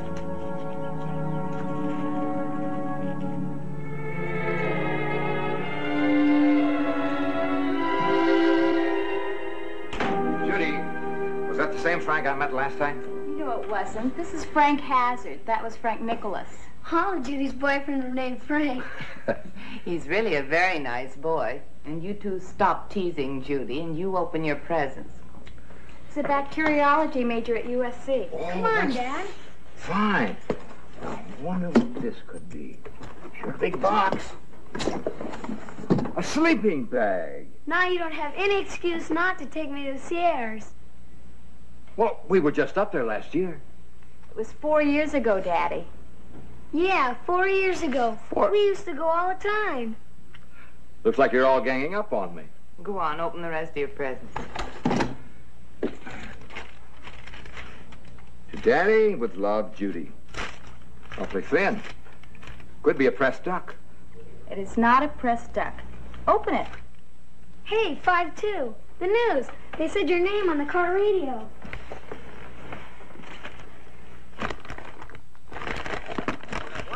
Just one more day to take advantage of these giveaway prices. And now, 5 minutes of news headlines before the hour for busy people in a busy world. In Sacramento today, the governor announced that he would submit the new state aid measure to the voters in the April primaries. The governor's bill was dramatically voted down yesterday in the legislature. No further word was heard today from Cape Canaveral regarding findings in yesterday's sensational Mars shot. The question asked by hundreds of newsmen, is there life on Mars, brought only a brisk no comment. Meanwhile, Dr. David Fielding, the man responsible for the first instrument landing on Mars, remained unavailable for interviews. Next, today's baseball score. Turn it off, will you, Rocky? In the National League, only They didn't even mention you'd left Florida. Does that mean you'll have to go right back? Oh, not necessarily. Schubert's Sonata in B-flat major. The first new record I've had in a long time. Thanks, honey. Will you put it on for me? Which reminds me, if we're going to eat, I better put the roast on. You stay right there until I finish opening my packages. Now, let's see what you bought me. All right. But when you get hungry, remember it was your idea. And that isn't a pressed duck. And it's not a sleeping bag either.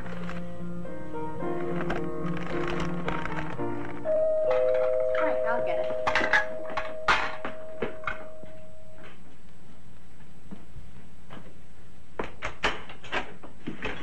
Hi. Hi. I thought you got lost. Come on. Good evening, Mrs. Spalding. Evening, Frank. Are you sure you don't want me to help? No, thanks, dear. I'll just put the dishes in the dishwasher. But don't forget to leave the number where you'll be. We'll be at Dr. White's home. Did you tell your father? You know, Daddy, if it's science, he thinks it's the greatest.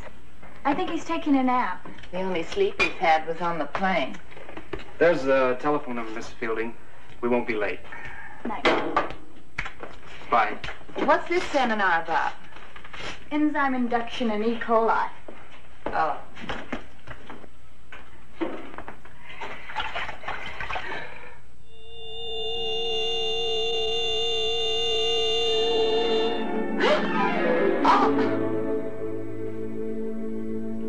You made me jump. I didn't know you were there. The door to the big house is open. I thought you were in your room studying. I took a walk down to the gate.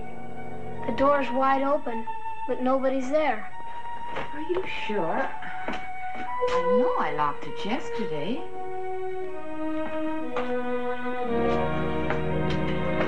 I'll be glad when Mr. Galloway gets back Monday. I'll go down and lock it. You tell your father I'll be back in a minute.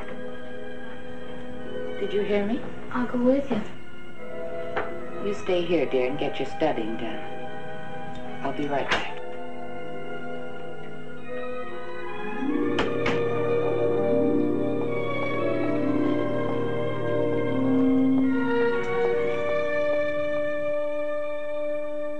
Claire?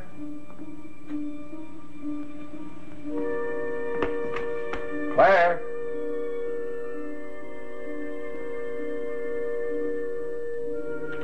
Claire? Rocky?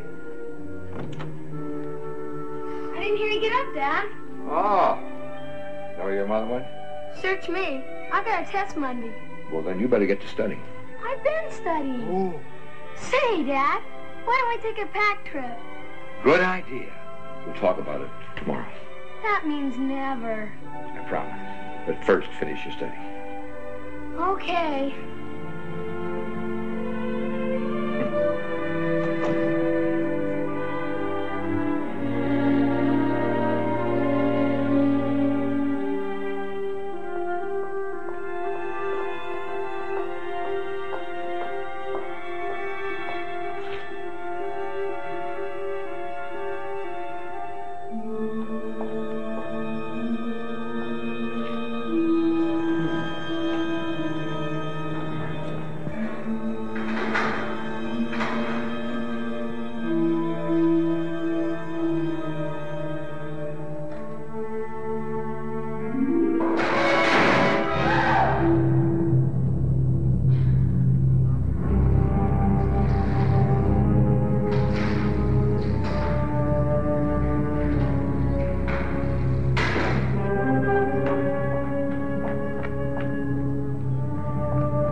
Who's there? Mr. Galloway, is that you?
What's the matter, Claire?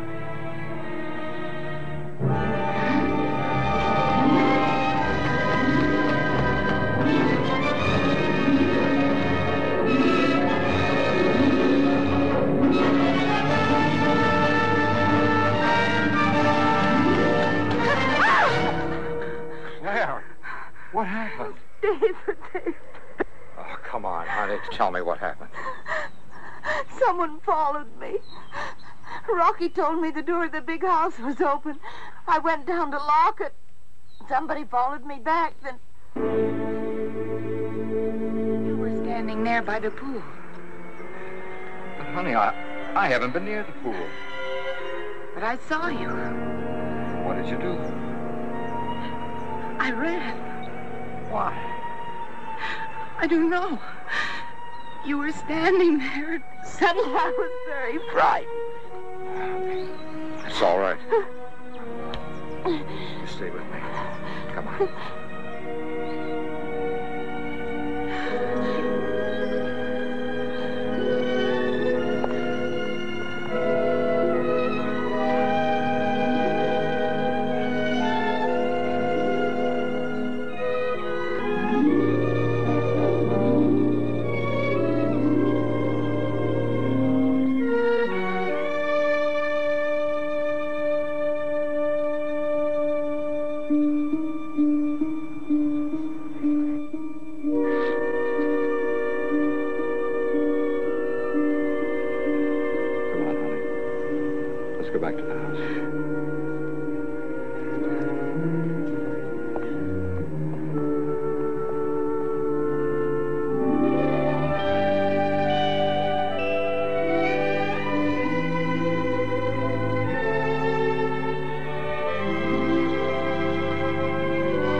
Happy New Year. David, I've got to talk to him.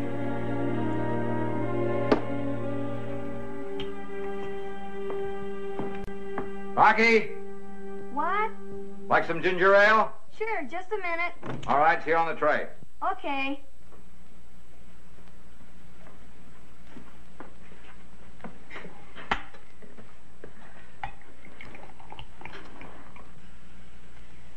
You should wait, dear. This is our New Year's toast. It ran over. Happy New Year. Happy New Year. Wish Judy was here. Did you get your studying done? Not yet. Then you shouldn't have taken a walk. What walk? I've been in my bedroom ever since dinner. Oh, I thought you took a walk down to the gate. What would I do a dopey thing like that for? I don't know. Rocky, why don't you go back and do your studying tonight so we'll have the weekend free? Okay, Daddy.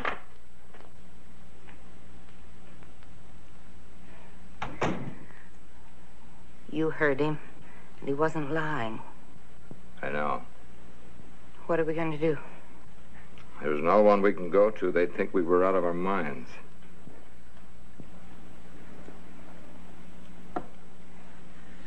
Whatever it is, I have the feeling it's going to harm us. Claire, you have no way of knowing that. But you feel it too, don't you? I don't know why, Claire, but I feel that whatever it is has something to do with the work Webb and I have been doing. I'm going to call him because he's the only one who'd believe me.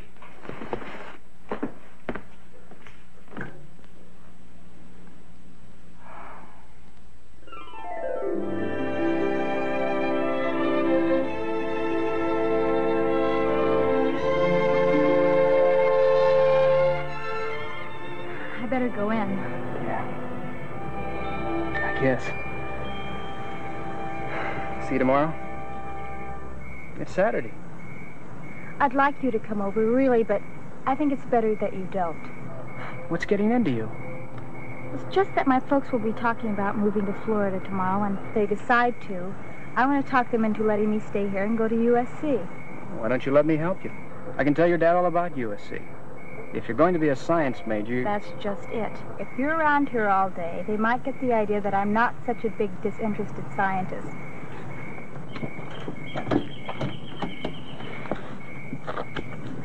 Call me? Sure. Hey, you, Judy? Don't let Frank get away. I want to talk to him. I won't.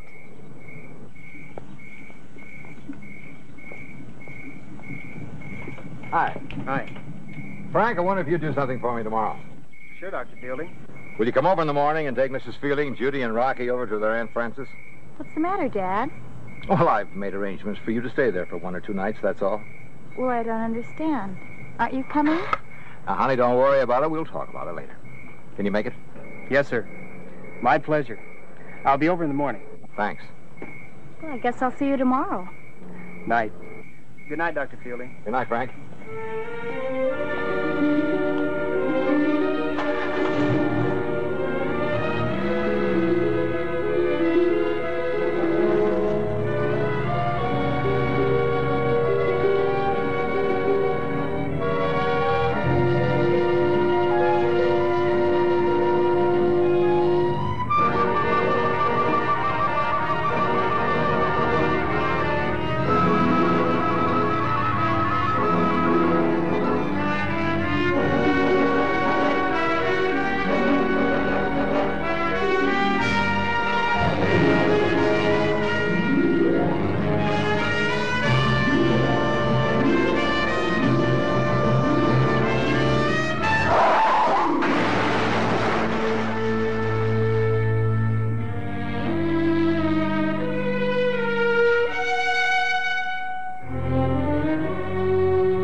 I think that's about all, Dr. Fielding. You're sure the boy wasn't drinking? You heard what my daughter said, and he looked quite all right to me. I know. It's just that he apparently wasn't speeding, and you say he knew the road. Doesn't seem any reason for a thing like this to happen. That's why they call them accidents. Never seems to be a reason. Still, we usually find one if we dig deep enough. Thank you, Doctor. I'm sure you want to get your daughter home. Are you well acquainted with the boy's family? No, as a matter of fact, I've never met them. Then we'll notify the parents. Thank you.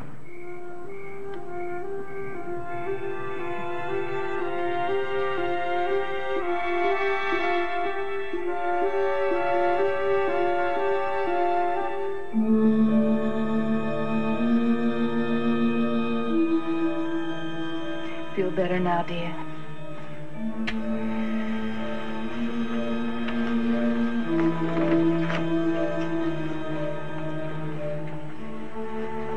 Try to get some sleep.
Stay with your mother.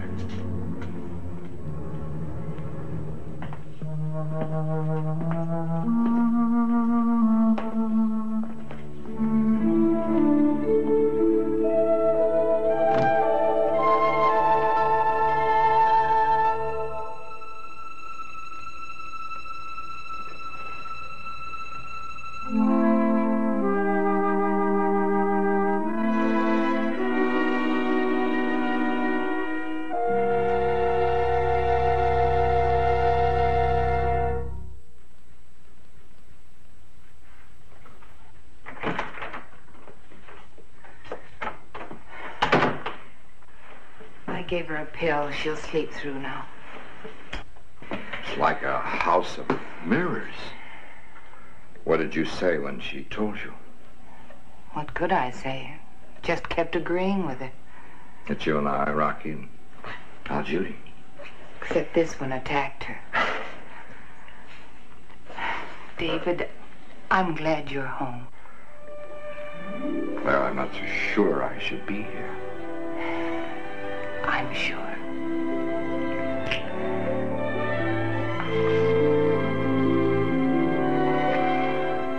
You know, you're not only rich, you're pretty.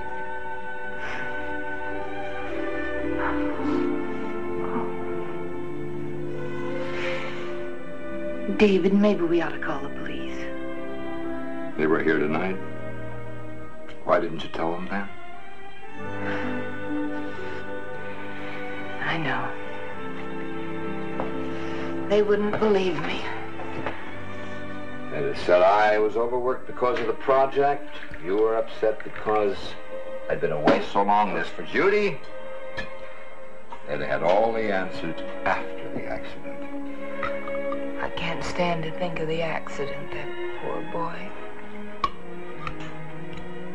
Claire, do you What, David? Nothing. Say, we better get some sleep. And then I'm going to pack you and the children over to your Aunt Frances. But Webb's coming in on the 10:30 plane. We'll have to meet him. Webb can take a cab. I'm not letting you out of my sight until he gets here.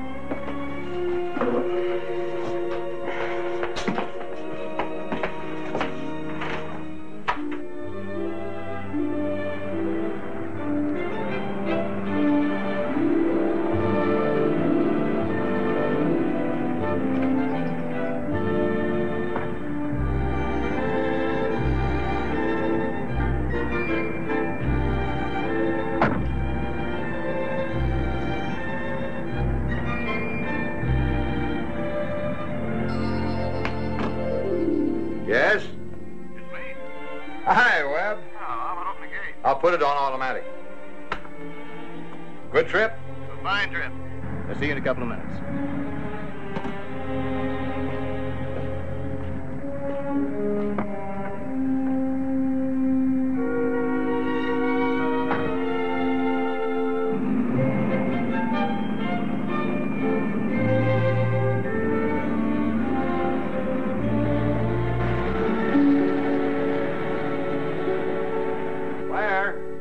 That was Webb at the gate. He's on his way up. Wait a minute. I thought I called your mother. He's my friend, too.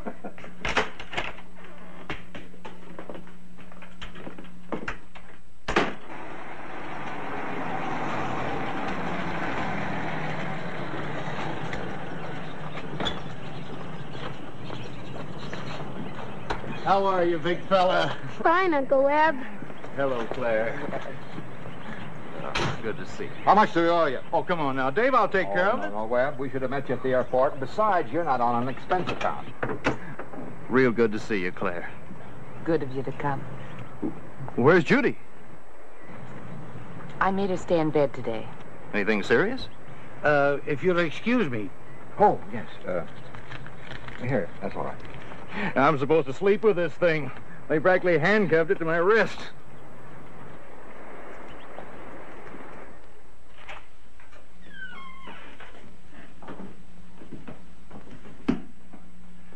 Well, this is nice. Are you going with us, Uncle Webb? Oh, well, I'm not sure, son. Webb, would you excuse me? I still have a lot of things to do. Aunt Frances is expecting us at 12:30, and that means on the dot. Sure. All packed, Rocky? Almost. I'll have time to show Webb around a bit. Oh, I'm expecting a call at noon your time. We'll be back by then. Well, don't go too far, in case your call comes in early so you can hear me. We won't. Come on, Rocky.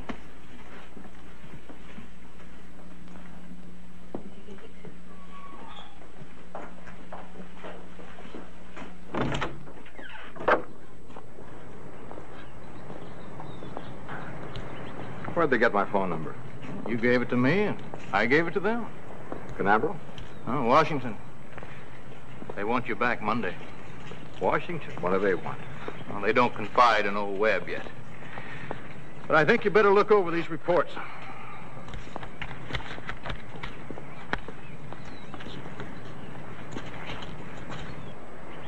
Iron oxide on Mars.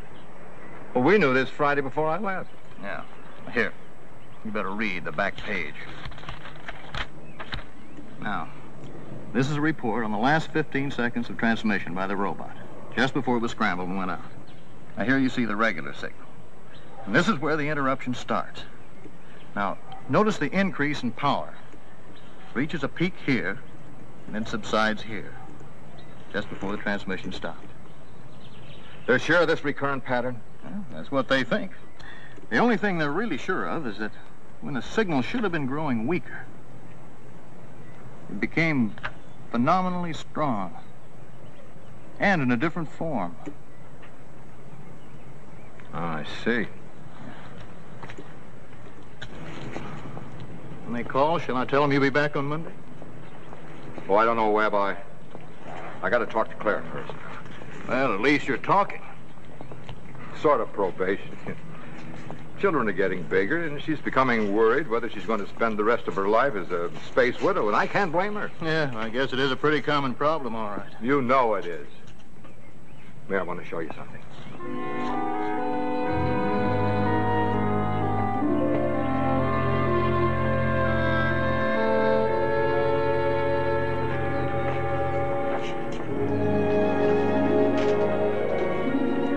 Wow. What a layout. Well, everything but a handball court. Well, they got one down by the kennel. Claire got a piece of this action? No, her father was one of old man Wainwright's in-laws. All she inherited was some money. Look, don't knock it. Do not knock it.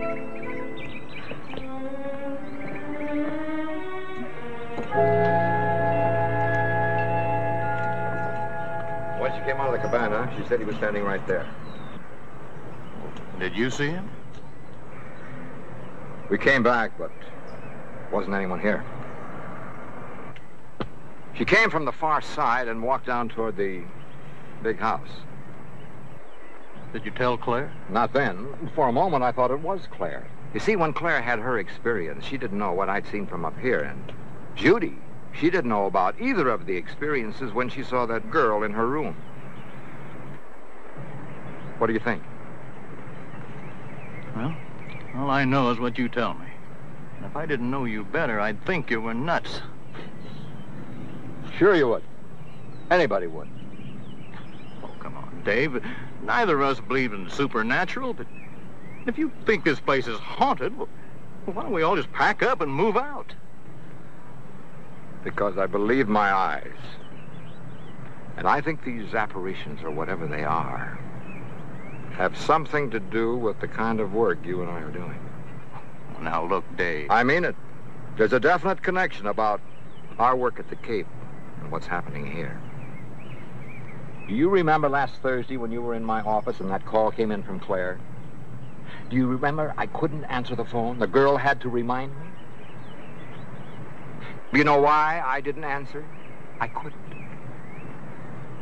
I was a complete blank for a moment. I felt like I was empty, like a shell. Well, I'll buy that, but it doesn't prove anything. I had exactly that same feeling when I saw whatever it was I saw across the garden. What about Claire? Well, she complained of feeling something, only she called it feeling faint. Well, even so, Dave, what can you do? Well, you haven't got a shred of evidence you can even take to the police, let alone those hard heads at the Cape. Well, they just say that you were having a breakdown because of overwork and that your wife was having a domestic troubles. And Judy was upset because her boyfriend was killed. Right. I can't run away from it. Might be too important. Well, what do you plan on doing? The thing I saw went toward the big house. The other thing that followed Claire came from there. Now, as soon as Claire and the kids leave, I'm going down there. Because whatever it is, it's got to be in that house. Then you'll be over tonight? Sure, I'll call you. Promise? We'll be over. I can't stand his cooking.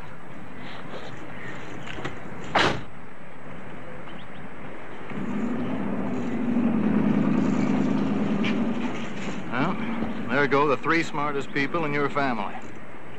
If I didn't have to wait for this call, I'd talk you into going with them. While you're waiting, why don't I look the house over?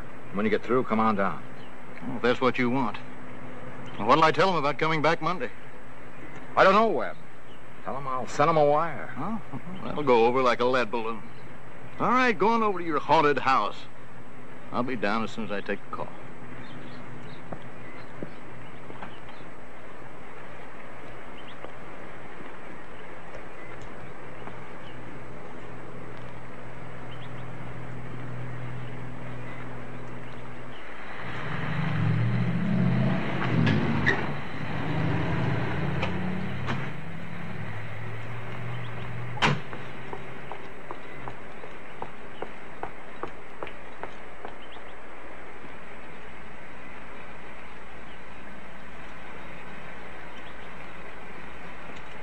It isn't working, Mother. It must be working.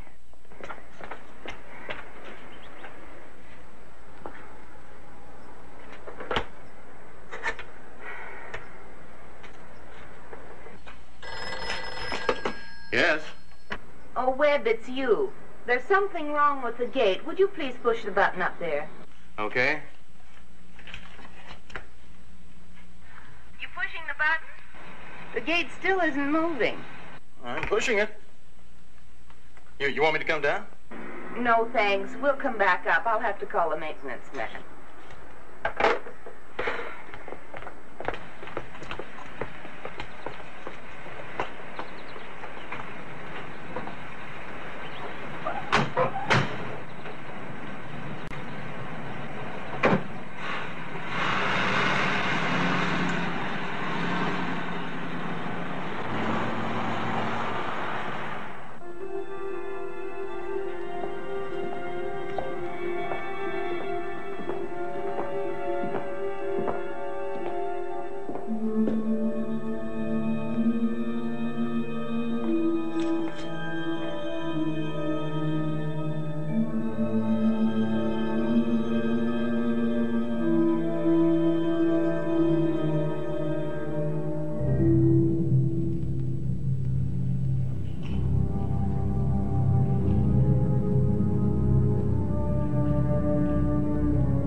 You're going to be late. Isn't there another way out? Not with a car. Where's Dave? Oh, he went down the main house. Alone? Well, I'm going to join him as soon as my call comes through. I wish you would, Webb. I don't like him down there by himself. I'll call the maintenance man. Well, looks like we're all prisoners. What is it? It's unearthly.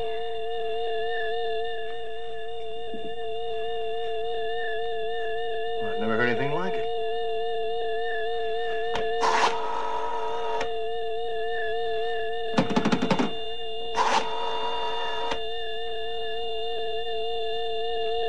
Phone's dead.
offer you a drink, Dr. Fielding.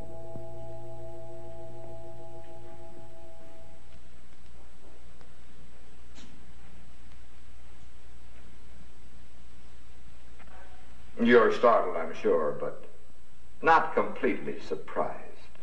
What are you? I suppose you'd say an apparition, but I prefer a manifestation of intelligence.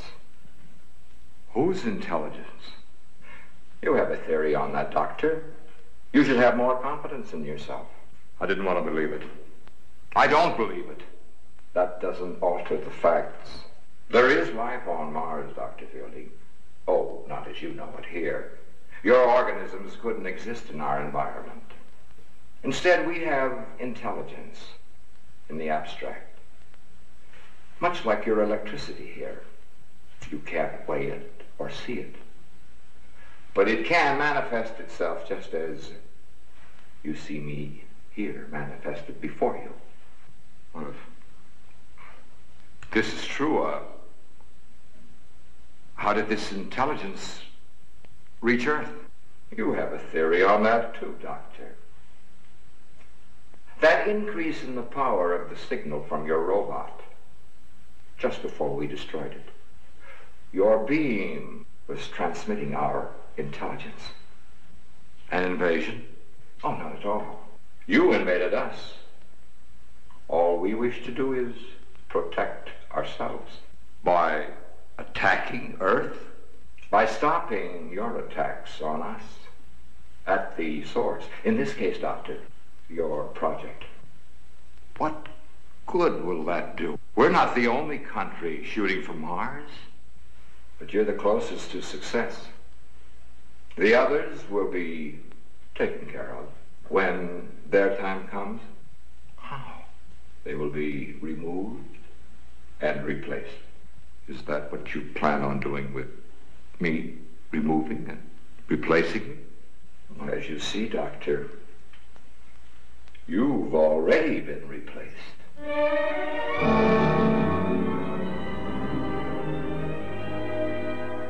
Why my family? I could fool your co-workers, your friends, but not your children. And certainly not your wife. Should we go upstairs, Doctor?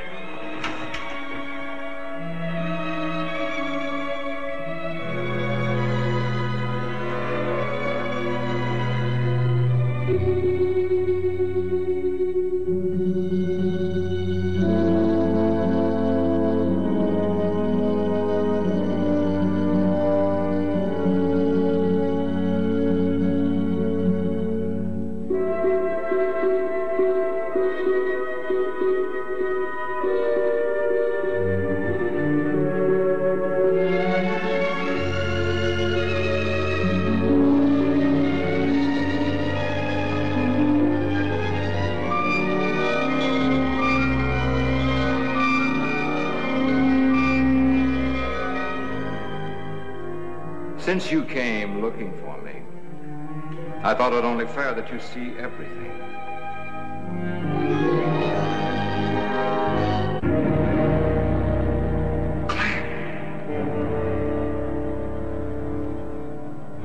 Why have you brought them here?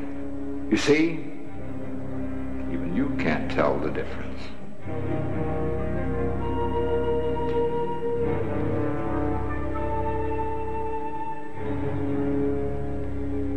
You can't harm me, Dr. Fielding. I don't believe you. You have the weapon. You may use it. Go ahead and use it, Dr. Fielding. It won't change anything.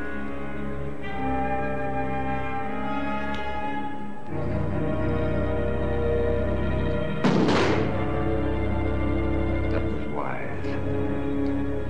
We're not here out of vindictiveness. Then why are you torturing us? Not torturing, observing. Even we can't imitate without first studying our subjects. When the time comes, we'll try to be what your people call humane.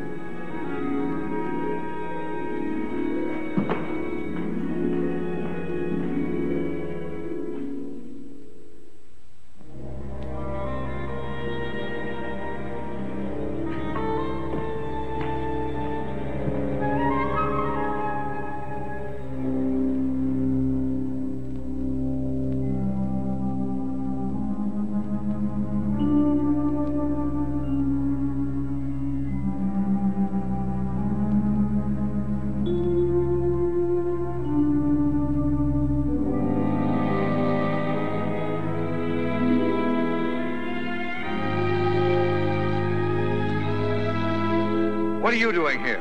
David, what's the matter? The front gate's jammed. Claire thought we ought to come down and get you.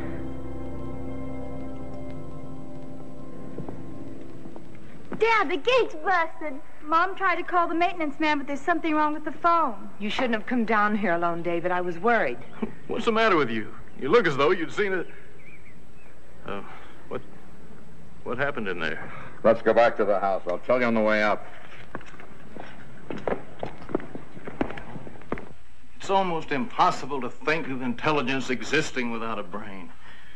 Yet, let's face it, the only organic brain we're familiar with couldn't exist on Mars.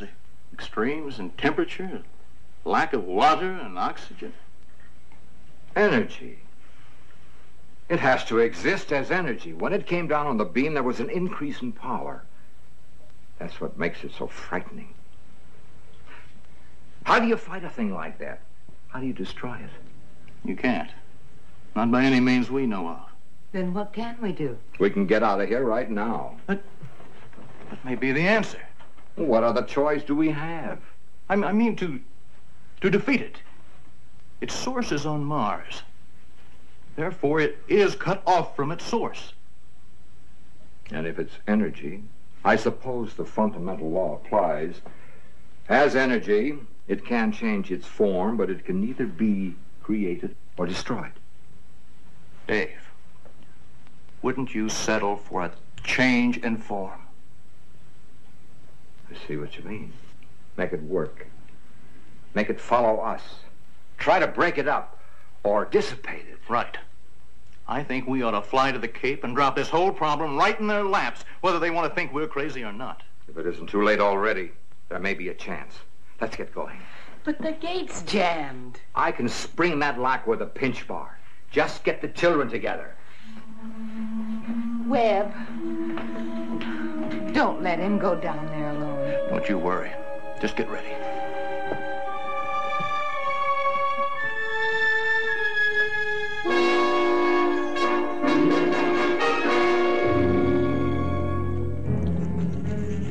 I'll do that. You haven't even got your stuff together. No, Webb, I'll go down. I'll go down. I'm very big with crowbars. You just throw some things in a suitcase. I'll be right back. All right. The keys are in the car. Don't take any chances. Don't you worry about me. You just be ready.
Down here.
All aboard.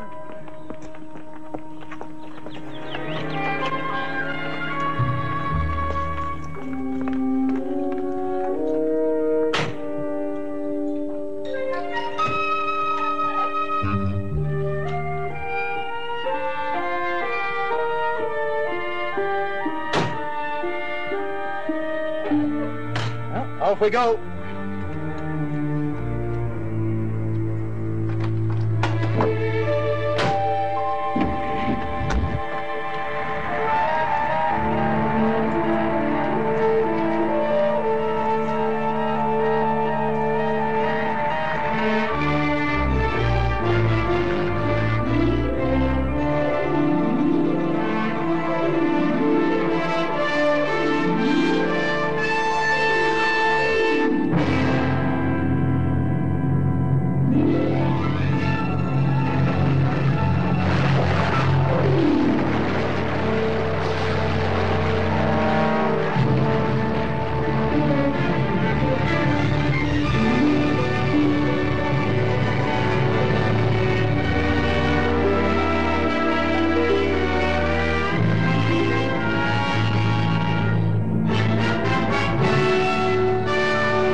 And now, folks, it's time to say goodnight. We sincerely appreciate your patronage and hope we've succeeded in bringing you an enjoyable evening of entertainment. Please drive home carefully and come back again soon. Good night.